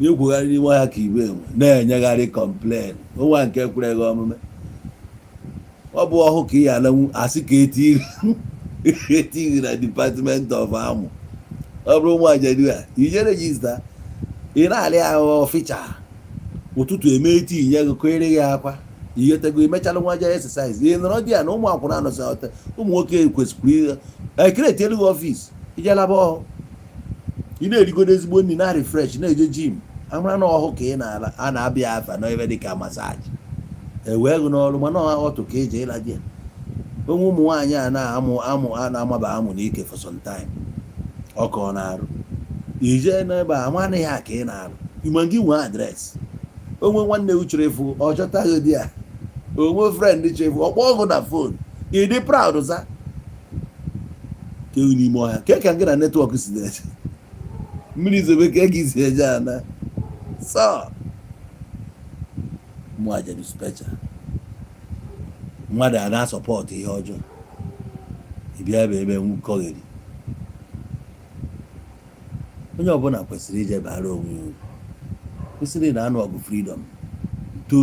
freedom a na-ekwu okwu ya hapụ ndị enwe onye ji Awụsa eji agụ Yoruba eji ọgụ ndị a niile na-ata afụfụ ịka ha mma nwakachi ma ugwu Awụsa ahụ ajụọ na ngị mbụ sị gị nwa na-ekwugheri ihe a ka njụkwa gị ya taa inye ndị Igbo prezidensi ka anyị bụrụ nnọọ na anyị na-achị Naijiria maka anyị dịka ugwu Awụsa na ihe ma nke enweta na prezidensi ma nke dịkwa itu ya na Igbo dị ka nke ị ga-ewe ọkwa jụọ na nga mbụ esi ka ị bụrụ onye Igbo Chukwu gbakwa gị ọkụ ka ihe ị na-enyere mkpọtụ ndị Awụsa ahụ ị na-ene ndị ugwu ahụ ị na-ekwu ihe ọ nwere a na-akpụ ya nọtụ na-akpụ ya ijegokwa saịdị ahụ o nwee ebe ya agbasi isi awasị o nwebe ofu mkpụrụ ụlọ ifuru onye rụrụ alụma jiri elu ka onye nọ n'ime ọhịa enwuru ha life no life n'ime ọhịa ka ndị a na-akwụgharị fam ehi na-edobe na ehi nsị efi na-esi ka gịnị ka mma eje eme ndị a na-ewere ọnụ chọọ n'ike ehi na-anyụ mamịrị ewere aka kwọrọ ya ṅụọ ndị a ha kpụ ehi aba n'ime ọha sef onye ọbụla eyipụta traụza kpụrụ amụ kwụ n'ike ehi a na-alacha dị ehi na ndị ji amagharị onwe gị nsị ga-egbu n'onwe gị na ịdachi hapụ ha mebe ihe prezident mere ebe politiks gị nwa na-ewu na o mere ha vam n'anya between 1970 jee ruo kịta na ha ghọta ka ndị Igbo si ruo ebe ha ruru. They don't have that sense. Hapụ imezi na mkpọtụ mebe ihe ị na-eme na bifo ha aghọta onwe ha na-edigo ka Monaco a na-agwago ntị ga ga-eri filu onye nwere sense ma ọ n'ọsọ Nnamdi Kanu ya agwago ọ bụ ha n'ọnụ ya ka o si pụta na onwezi onye ọzọ mụ ihe ọ na-ekwu ndị emegide zọkọrọ Nnamdi Kanu so n'ọsụsọ ha nwe ya agwa ha na ụlọ ahịa ekwu ni ya na anyị nwekọrọ Nnamdi Kanu ọnụ asị na asị onye Anambra ibe m adadịbụkwa onye Abịa onye Anambra ibe m a na-abara m mba maka Nnamdi Kanu onye Abịa steeti chefuo na right o nwere ebe Nnamdi nọ ka mụ nwa nwụrụ ofu Nnamdị ahụ anyị ncha nwụ ya onwe onye ga-eklem kwe na ya nwụ ya ruo echi so onwe ezigbo ihe o mere ekwu iri ome nke na-adịrọ mma ya gwa ya na a na-enweghị ike ịgwa m na ọsụsụ ya nwere the right ikwu ihe na-eme n'ala Igbo ha asị oge anyị ego ya bụ slave freedom ahụ anyị emerụ ya n'isi ịghọtago bụ onye ọbụla ga-aba into your idea abụghị ha na-anụrụ ọgụ the only freedom ị ga-enyenwu ndị Igbo kịta bụ financial freedom. We can boost our economy. Mana ihe ọbụla pro outside education, ịma na we get it wrong. Education, ma ịgba bọyọ ịmụ ahịa ọha ncha bụ part of education. Traveling or part of education. You can't stop it. Anyị ga na-eme travel, anyị ga na-eme explore, anyị ga na-ebinye n'obodo dị iche iche. Ọ ebiri ebe ahụ wee mmeta nwuo ihe dị ihe akwụ ọtọ dị n'ala ihe anọ n'ala Igbo ebe a mịa mmanụ dị n'ugwu Awụsa ihe eje di ya ọ ya bụ the secret of success ndị Igbo ndị a na-aghọtara Igbo a na-amakpusi everywhere etu anyị si achụ ndị Fulani na-aba everyday ha si o na-achụ anyị n'ugwu Awụsa enwe ihe ọya dịka ya anyị ga-ebukwa ụzọ tibe m onwe Fulani ya abịa n'ala Igbo si lesi ya one plot ekwe onwe onye Awụsa ga-abịa n'ala Igbo gị lesi ya one plot ka ekwe mmadụ ị na-egi ya n'ugwu Awụsa gro ruo supermarket gro ruo nke a ka hapụ agụ mana ngị ya ebu ụzọ bebe na-ebe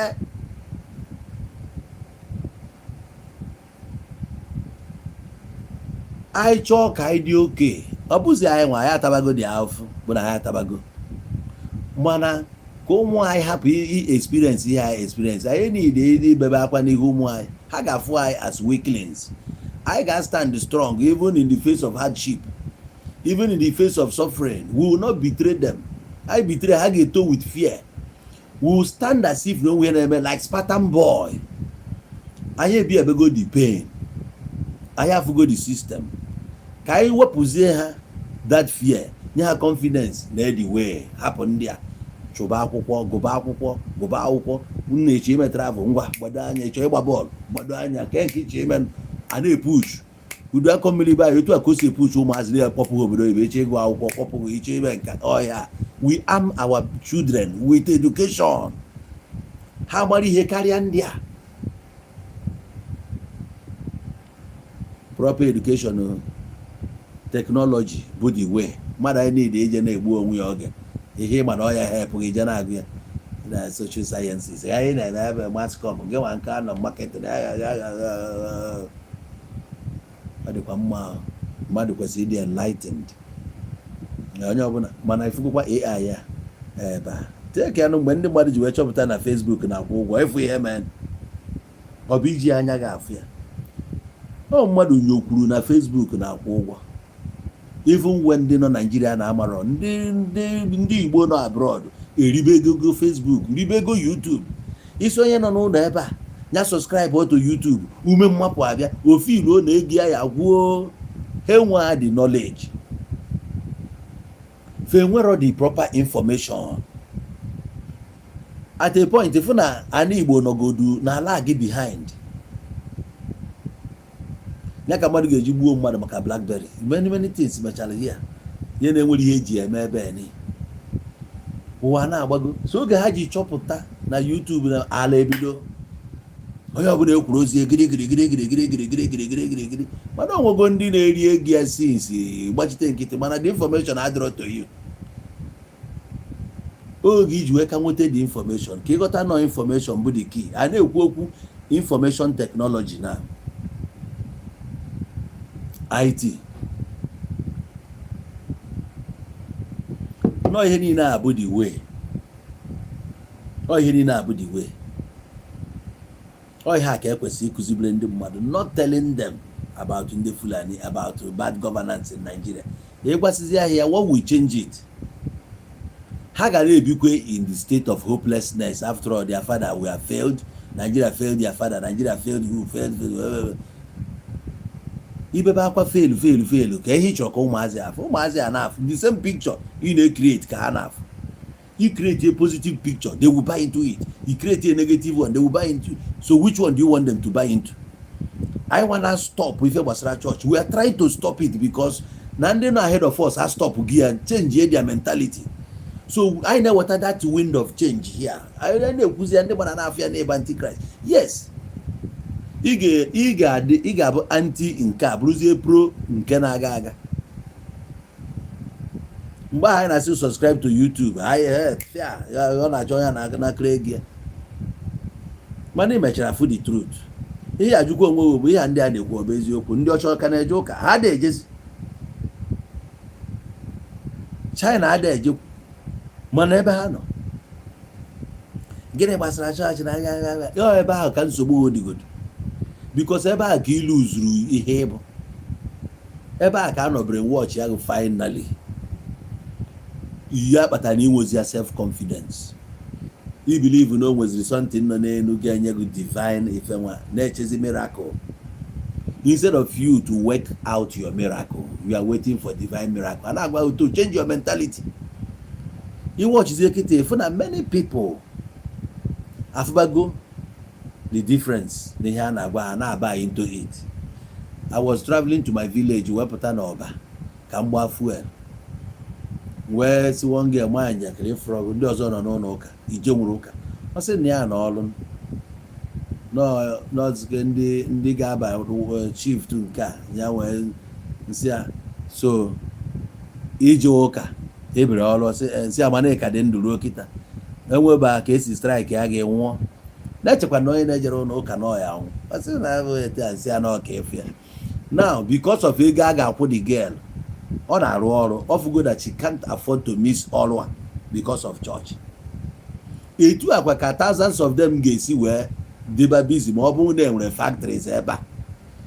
Ha na-adị busy on Sunday na-anya na akwaya ihe bere bụ ndị kwaya dị mkpụrụ mmadụ 5 ndị ọzọ jebesịrị ọrụ na-anya na congregation oche gba empty onye ọbụla jiri ọrụ. Efu na with time nke emechie efu na ọrụ na-ala obodo guarantee of your future. Ọlụ a ga-guarantee your future without needing na begu enwe nke ikpefere na bank. You don't have a future. If you still want to exist in the future, to live in the future, you have to work now. Oh ya be ha ndị ọcha na maji wee hapụsị ya church ma na nke itipia na onwe way dị ya. The only way forward bụ moving forward. Oh ya bụ the let's move forward. Ị na-atụ ọkpa money na-move. So we're trying now to bring that change. I wanted that information I went here. Some people are fugia. Save all onwe ha ego niile a na-eje awụfu ebe a since the past 4 years. Some people save ya. And I feel a different thing. Funny I na-teach you ebe a bụ ife dị unrealistic. Ife a dị ka akụkọ ifo. So what we need ka anyị nwee financial freedom. Anọ ụmụ anyị ka anyị ga-pass ya on to. I na-ebe akwa anyị na-ebe every day. It is not good for our cause. When na-ebutekwa ilo na asị. There are so many offices in Manaba. You need your Yoruba to enter there. Who office in Manaba? We need your Hausa to enter there. And so many of ndị Igbo by name of matter and the Hausa anyes for connection. Ndị Yoruba anyes for connection. Abanye dia. Nekwa ndị nke aba university boy kita atọ no ọba ha for ọjọọ this that if our politics. Ịma ka esi je kochata ya je kochata. Ụwa onye jigu, ụwa onye mrego. Yima nwụrụ ana Igbo.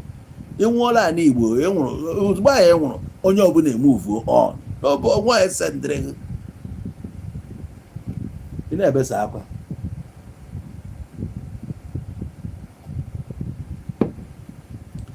Enwe onye ga-ekwu you must obey. Ị ga-ekwu na ịdị too small ese m you must. Taa ubi you na ana Igbo. Mana esi na achọ freedom. What happens to freedom of speech? Freedom of expression. I choose whom to honor. I choose whom to obey. You cannot force me. It's not possible. Oh, mentality abụ ha na-eme ka change ka ichebe echiche ka mmadụ. Esiri na achọ freedom. You define all the freedom. Aka na ajụ ka freedom nke na-achọ. That word bụ compound word o buru ibu. Abụba tụsabi akịta efu na obuka. Enwe economic freedom, financial freedom, social freedom. Onya freedom and ọka nkụ. so can when we freedom of speech actually they fall into freedom of association. Ị na-ebe dị na-achọ freedom, kedu nke ị na-achọ ka freedom as a whole? Keduzie ka isi chi nweta ya mana you can't give out? Or you have selfishness. Allow people ka test their freedom ahụ ị na-achọ nke dị available to them, the ones that they can afford. Let them enjoy it before ikwube okwu nke ị ga-ekote ekota. Meanwhile mụ emechaghị ihe na nenecha ya fọm ebe ejijide because ọ bụ na-eji anyị truly ndị Igbo a ga-eru ebe ha ruru today. A block ọgụ kwata a ga-ablọk gị ntoto. Ọ bụ ide ebe akwa Naijiria Anambra ebe ka mbedebere akwa ya. Ego gọvanọ m nakọtara na Anambra ma nke ebe ka ọ rụdebere, nke Imo steeti ebe ka ọ rụdebere, ndị a niile ebe ka a rụdebere, ndị a je na Federal House ebe ka mbedebere akwa n'isi ha. Ha ewetara oke ruru anyị, ndị senators anyị ewetego anyị oke, anyị dịchọ na anyị ewetego oke ruru anyị. Nwaanyị na anyị na-ekwu okwu nta na awa na sọ nke ne ka anyị na-ekwu okwu ichi ibe akwa freedom ka anyị na-ebi ebe niile na-eji anyị everywhere. Ị necha ya anya efu that na weda ma ejighị eji o na-ejiri ọgụ na ọ bụrụ na ejighị eji na ihe ya achọ ọ bụ solution ka ị ga-esi wee gbapụta. And ị na-akpa nkata ị na-ese your plan ka ị wee pụta, ị ga-eme ka mmadụ n'ihi na-ese plan. Ọ bụrụ secret, ọ bụ ịpụta ikpoghepụ ọnụ na-akọ ị ga-eme nke ị ga-eme nke ị ga-eme nke ị ga-eme nke ihe abụzi secret ka ekisiche na ị ga-asọsid. Isi na ị ga-enweta Biafra, esi ha na ị ga-enweta inye ha date na ị ga-enweta ya mgbe dị ona. Inyere ha date na ị ga-enweta ya, date ya ruru iwetazi ya apụta juzie ego gịnị mere ndị mpụta ọgụ apụta bịa nụba nwaanyị ga-eji wee na-ajụ ya, nwaanyị na-aga ajụkwa gị nyere date. Ife ị ga-enye date ya bụ efe dị sure, ife dị sure ka ị ga-enye date ya. Take this thing.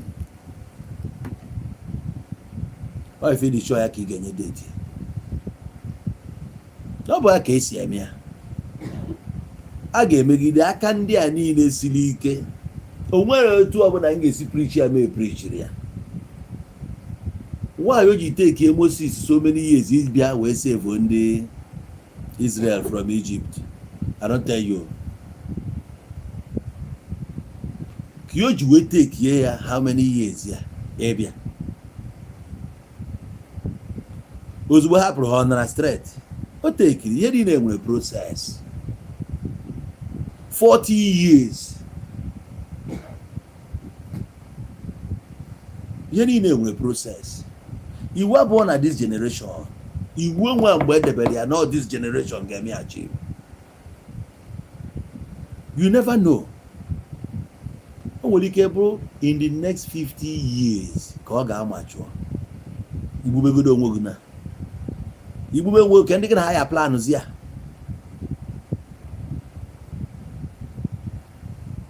A ga na-ele the idea legide ọ bụrụzie normal anthem. Na ka ndị Muslims wee na ahachi their plans. Ha na-arịbata n'obodo nwa obere ọ na-eteke ha many years. Ha arịbata Bible na government sobe na community what ọ na-etekicha 50 years 80 years. Ha wee nwayọọ megide conquer that place.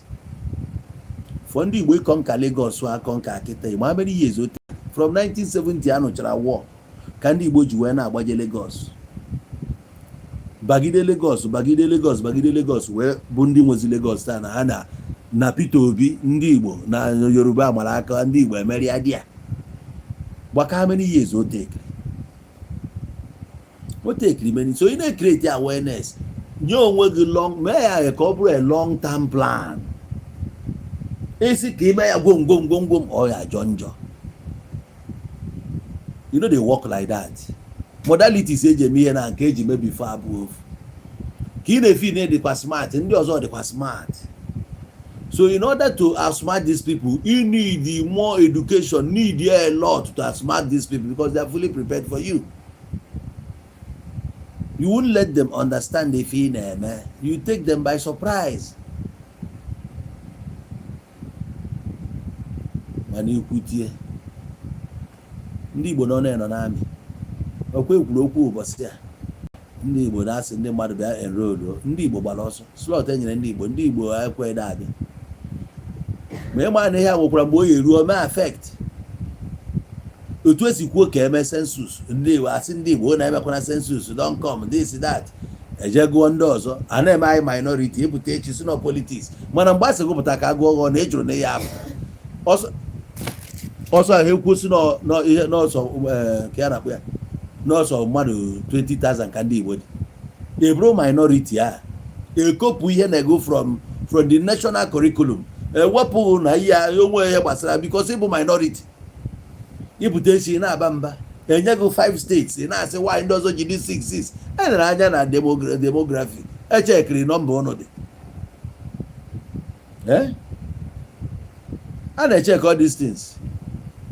Participate in the national event esi mba na ihe participate ịpụta everyday na-ebe akwa a na-emego nke a na-emego nke a na-emego ebe si na ibe ka ihe ebe ficha anya mmiri dust yourself up ihe atọ ebe akwa tụrụ stop whining, stop complaining.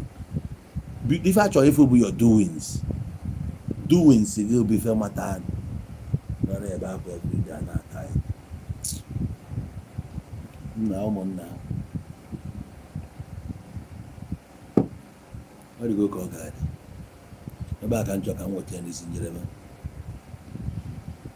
ama na enweghị ibe eto seaport ihe niile na-aba mba nwere nke na-atụ ngwa onwere ihe ọ ji ime na seaport ihe niile abụ ka a na-aka akịka ofu ihe febara ha ọnụ otu ọ febara ha n'ọnụ etu as everywhere ya ka ya na-ekwu everyday ka anyị change our mentality. The more anyị na-ebu ilo na-asị na village the more ọba anyị na-anọ check godu how many years ka ọ dị ka etekiri ọsụ back na ma ọsụ ma ogu ma lilu iseke ụbụlụ ụzọ ụmụ ogbe niile ahụ gbagobe ma bodu meja ịma how many years etekiri ndị a back na otu anyị si wee na-ekwu na Buhari tekiri Nigeria back ịma how many years okwu gbasara Biafra tekiri obodo niile a back many ụlọ dakpọsịrị adakpọ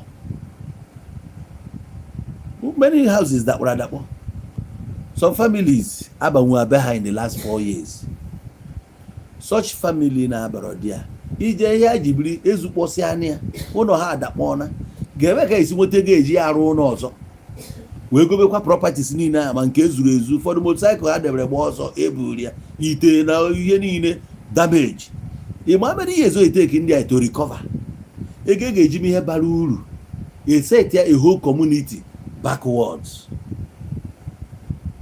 The whole community anachighị azụ kwụrụ stand still. Ebute ị na-akọkwa ihe ị na-akọ a na-agwakwa ụsọ ntịrị na-akọ ihe ị na-akọ sịrị na anụ ọgụ na Biafra ọ bụ Biafra mere na iji ego ọ bụ Biafra mere agụụ ji agụ ihe iji nakpụrụ n'ime ọhịa bụ na ohi dịgo n'anya otego ohi gụpụrụ agụ ịchọba opportunity ka egbe baa gị aka egbe aba anaghị aka onwe nwoke na-anọ nnọọ egbe anaghị ya egbe abụghị ihe ọma onwe nwoke na-anọkọta na ya na-agụ ya bụ ka ya jee nọchitere mmadụ ọgụ onye mere gị warrior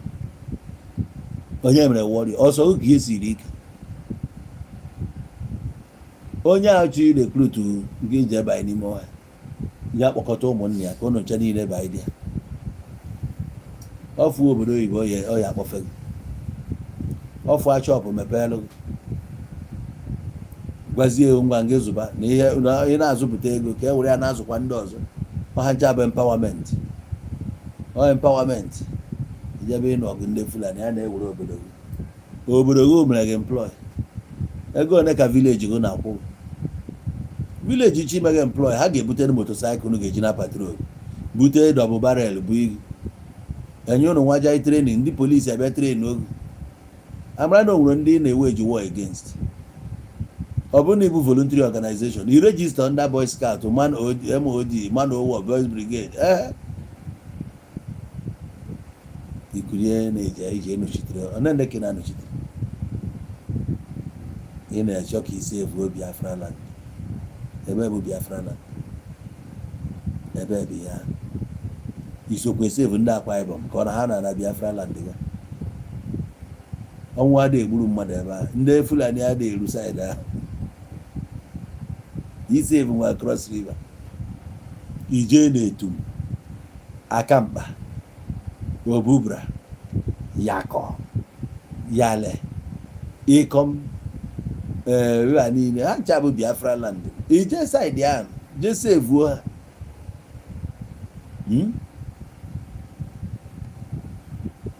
ije save ndị a na ha so na Biafra land ekwuo nsọ ya ọbụla nọrọ n'ụlọ ha esoro nọrọ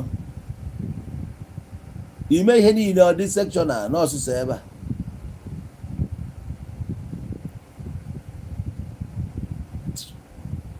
afụba m ebe ndị Cross River na-ebe afụba m ebe ndị Calabar na-ebe ihe a na-eme ha afụbekwa m ya ebunu ndị Ijele na ndị otie afọ ha ka ha si ebe akwa Yoruba nwa na onwe ha afọ ha ka ha si ebe akwa Hausa ha ebe suso onye Igbo na-ebe ihe a na-eme ya eji marginalize ya ihe makwa many tribes na Nigeria 300 and mana ọsọ ndị Igbo na-ebe ndị Igbo ahụ na-ebe ihe a inekwuo na be ha ha bụ eribe na afọ ejugu o nwee ihe ị ga-enye ya gachi ya anya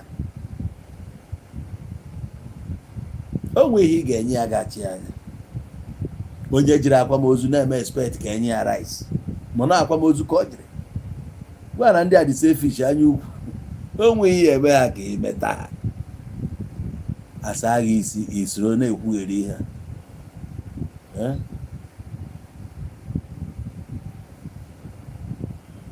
na-asa gị isi onye Igbo a na-emegbu onye Igbo a na-emegbu onye Igbo a na-emegbu onye kedu onye nke a na-emegbu ihe kedu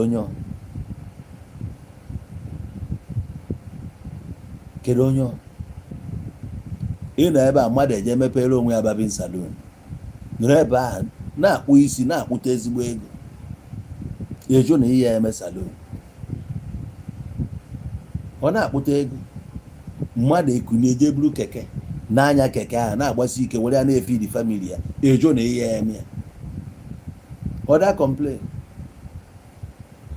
many things ị ga-eme mmadụ na-alụ welda mmadụ na-atọ ọnụ simenti na-akpụ blọkụ ịchọ nọ blọkụ a ka ị ga na-akpụ ime upgrade ọ bụ ije buru ofu mkpụrụ pan ka bụ na iti ihe a uwe aja eburu osofu a ị ga-akọnstrọt ya mara na ọrụ a ka ebiri ọ bụrụ 10 irero ikpote aja ahụ sụọ ya once and for all ibu na eme a na-ekpọ na 10 ukwu ise vuo onwe onye ọbụla afụ ka isi akpụ nke gị akpọba gị ọrụ mara na modern one ego ị na-enweta ị na-eme ya invest na datin inwe workshop onwe chọrọ ka akpọrọ ya simenti ọ bịakwute gị di ya bịa buku ọrụ ebe a na-asị ya edekwa ọ mmadụ na-echenji ihe ọbụla people ga na-akpọ ụdị to style itinye na datin mana ị jụrụ na ya akpụ blọkụ ị ga-emepe nwe ebe fast food o nwere ndị na-eme ya rice beans okorobịa na-eme ya mana ịchọ ihe eme ya ka ihe ị chọrọ ime n'ọgbe ọbụla ihe a na-eme ndị Igbo ha na-eme edichọ na Igbo ezigbo onye Igbo original Igbo man no dey talk rubbish original Igbo man ịmakwa ndị Igbo ịmakwara mgbe ha nụcha ịgbara rọba Bini sevuru ndị Igbo na Bini n'anya sevuru ndị Igbo wee Igbo majubere di a ebe n'ugbo rọba na-aka rọba ndị Igbo majube n'ugbo rọba ya na-agwa na 70s na-aka rọba mgbe aka Dunlop Michelin Goodyear ndị a niile radial ka ọgịnị fancha niile nọ Nigeria ọ rọba ahụ ka eji eme taya ma jerican and so many things a na-akata ihe na-ebuje ịdị uchu ọrụ nwe ihe ị na-eje eme n'ime ọhịa maka na ego dị n'ime ọhịa ụfọdụ nabara Ondo n'ugbo rọba ugbo koko jee ebe a na-atụtụ koko nwee mkpụrụ ha tụtasị ụfọdụ gbanatara n'ụlọ ebe a bịa kụọ dị koko na be ha otu a ka koko si bata na be anyị eji eme kọfị ma bọmvita ma ndị otu ya ọhịa ndị Igbo banye di a diligently na-alụ ọrụ ife eji ama onye Igbo don't make noise ụfọdụ nọ n'akwa trọk ofu taya ebe ofu taya ebe a kụọ ya plank wuo ofu ogologo aka bụ dị leva o ji epush. Ụfọdụ a na-akwa baro, ụfọdụ a na-eme buru nsị ya nsị ju na Ọnịcha ebe a mgbe a na-eje bọket toilet na bọket ka a na-anyụ nsị oju n'abalị ha bịa burie ọbụna sọka wee ju na ha na-abalị dị akụgide nsị a kụchaa ya ọ pụọ na River Niger ọ saa ahụ ya chenjiri akwa ya nababie. Onye Igbo ajụ agụ na-enyere ya 20 pounds ọdịminu na-achụ ya ọ na-achụ. Eruzie na steji ndị ụmụ okorobịa ga-adịzi more gallant na ihe a na-eme apụta umengwụ bụ onye ọbụla chọziri ego na kidnapping. Ị na-ekidnap onye na-enweghị o mere gị ịkpụcha itibia ihe ị na-eti onye ihe onwe ya na-esere gị ọ ya mebiri Naijiria. Onye ị nwudere n'ụzọ kidnap okechie ya anya kpụrụ ya pụọ n'ụzọ mechaa rigbuo ya egbuo gwa m eziokwu kedu ihe onye a mere gị onwe ihe na-esere gị na ya ogbugbu igburu ya na ịma mmadụ one napụrụ nri ndị a ikechiri anya ịma mmadụ one na-aya ashịma ịma mmadụ ọ na-ahụ dị iko obi buru ha bubaa n'ime ọhịa inwezi obi mmadụ. The same you na-eme expect abịa ka ha sitebere gị okwu ude si agwana gị anọ mkparị Chukwu kpọkpọkwa amụghị ọkụ dị ya onye na-enwe ihe na-esere gị na ya ịma ya from anywhere. O nwekwara ike onye goro gị aka in one way or the other ịmaba ma o nwere mbọsị nne gị na-aga mmiri a na-amụ ya otu ọpaakị ya bute mama gị drọpụ mama gị agọzichaa ya na ube the same person ka ịtọ nọrọ tọrọ gbuo ya egbuo si na Chukwu anyị abụghị ọnụ forever.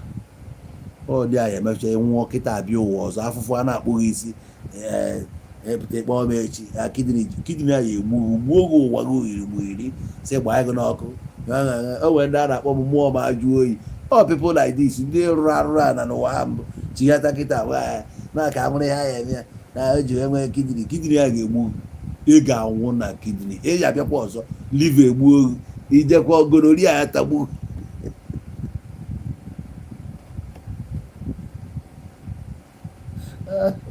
Very useless idiot. Gonorrhea egbuo enwekwa ebe ọzọ syphilis egbuo ọzọ ya abịakwa ọta ngara egbuo etu a ka esi egbuo anụmanụ ka agbapụrụ ị na-akụ ọbịa nwụọ ka ndị mmadụ kuru mmiri zuo ike mba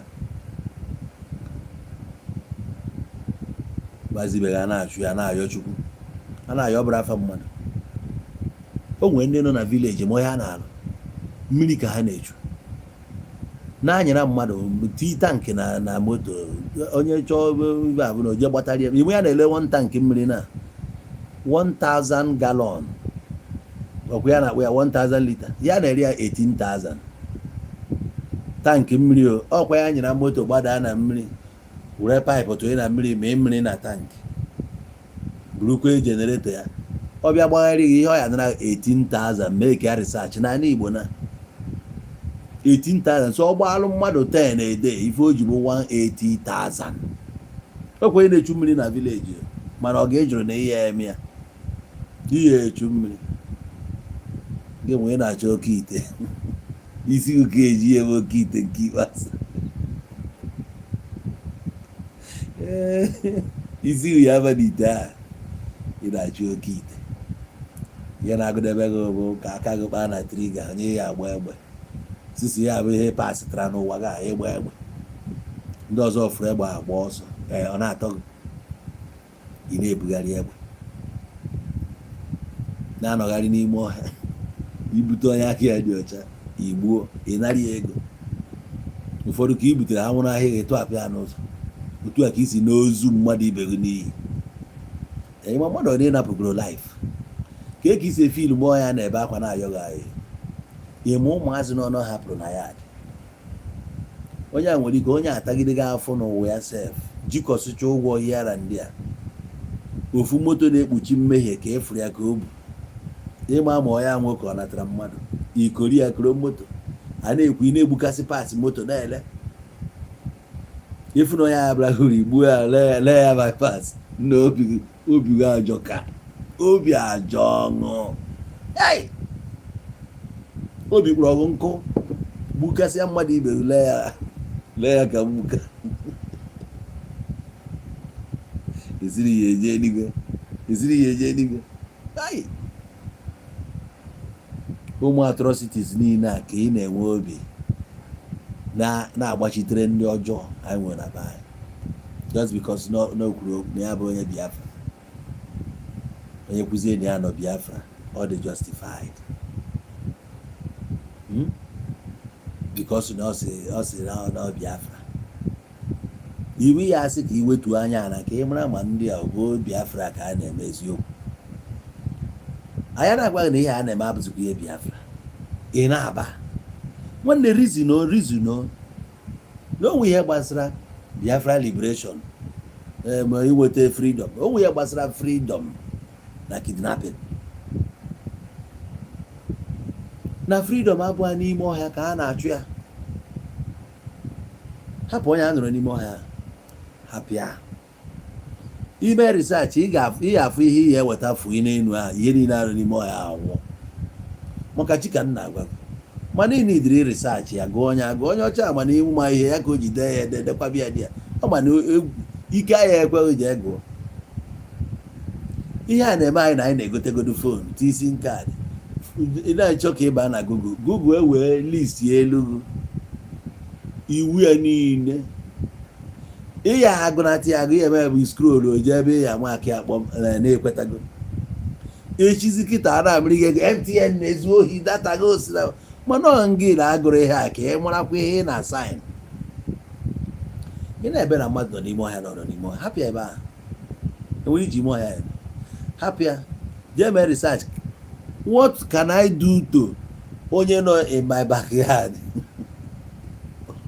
Ọ jụọ gị ọgwaghị method igbu ya egbu gị tie mkpu ma gị mebe ọ gozisie gị chuzuru igbu egbu o wee destra pattern eji egbu ma by chemical ma by RPG ma by bọmbụ ma ọ bụ egbe nduru ọ bụ ogbu n'igwe ọ bụ tụsa olist elu chuzuru one isi na chemical ajụ ọgụ ị chọrọ ka afọ ya n'elu ka ị chọrọ ihe niile abụ ọ dere ede itikie ya agwaghị gị sọskraịb ihe oyiri gị amịrị $1 dị ona mana ọ Mastercard ka ị ga-eweta inye ha Mastercard ihe bụ ihe eweta visa ma amaghị ihe mmadụ ji nwekwa Mastercard ọ sịghị na ihe eji eweta ya n'ọkwa ego redio na origodugu naragodugu millions maka igbu utobo ọ nara gị ego niile a were nwa Mastercard ya slot ọ dị ya. Ọ bụrụ na ịma ihe ijekwuo ndị agwa ha na-aga achọ visa sinye gị Mastercard ọ dịrị gị isi mana iliteracy ahịa ekweghị a na-agwaghị na iliteracy ji gaa complain na ị na-ebe iliteracy onye mere gị ka na-agwaghị ọkwa mmadụ nọ n'Ọnịcha na-alụ TV na mbolo anya m aka ọ na-ebutere ya kọlọ TV ọsị mba na ya da alụ kọlọ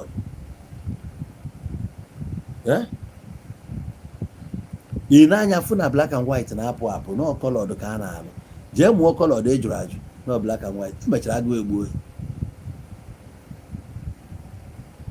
ị ga-ene anya fụ ebe a na-eje ya ka mmadụ jisi na ya agụ akwụkwọ ma efu okwu ụmụ ya na fancha ga-agụrụ ya akwụkwọ yes na ya gụrọ mana ụmụ ya agụchitere ya ọ chọrọ ichenji stori ya. Now, how do you want to change your story? Why abụọ sị akwụkwọ akwụkwọ nke a akwụkwọ gịnị na-akọ na akwụkwọ maka nwa bịa ọ bụrụ ọrụ oyibo emere ka ijebe onye nke a ngwa bịa na nwoke a soro ya jebe mana ọ chọrọ ichenji stori ya. Okwu ụmụ ya niile gụọrọ akwụkwọ. He doesn't have to complain. Stop complaining, stop whining, government this, government that, this, that. Anyị ncha niile jee taa afụfụ ahụ ndị ọzọ tara jee kwaa ya n'ilo jebe di ya ije Dubai ya funde kụrụ stranded, ije na South Africa funde kụrụ stranded, even Mozambique, Kedavia, Zimbabwe o nwere ndị kụrụ stranded ebe ahụ. Ọ time nke ha ka ha na-eme. Each day gafere ọ na-amụta ihe ọfụ, ọ na-amụta ihe ọfụ, na-amụta ihe ọfụ, na-amụta ihe ọfụ. Ihe niile ahụ efuru a na ọhancha bụ accumulation of knowledge. That's why n'ịbata here your life will never remain the same. Ichefuo ihe ndị mmadụ ga-ekwu. Onye jere abroad mma ihe ọ na-eme adịghị ekwu ihe ndị mmadụ ga-ekwu. Onye bụ mmadụ nke a bụ nke na-akwụrụ ya bills ya. Ọ ga-ịmara ihe ọ ya eme ya na-akwụ ya ụgwọ ọ na-eme ya. No send you all your stupid mentality ka iji eche ya ihe ndị mmadụ ga-ekwu. Ha ga-asị na ị na-agbazi ọkada, ha ga-asị na ị na-enataziri na-egba aka, ha ga-asị onye bụ ha. Who is that ha? Onye nọ abroad ada eme nkọghịrị iwu oge enugo experience. Some of the minor industries efuru ebe a bụ ndị jere abroad bịa tisie. O nwere ga-ebu na keke gịnị a na-akpa nkata ịchọpụta na onye ebie na Malaysia. Ị ga-afụ ndị na-anya shuttle bus ịchọpụta na onye ebie na Indonesia. Aka nkụ. Oge enugo the experience ghọta ihe ụwa adịka ya. Na-ebiri onwe ya life ya. Onye o nwetara ọ dị satisfied with it.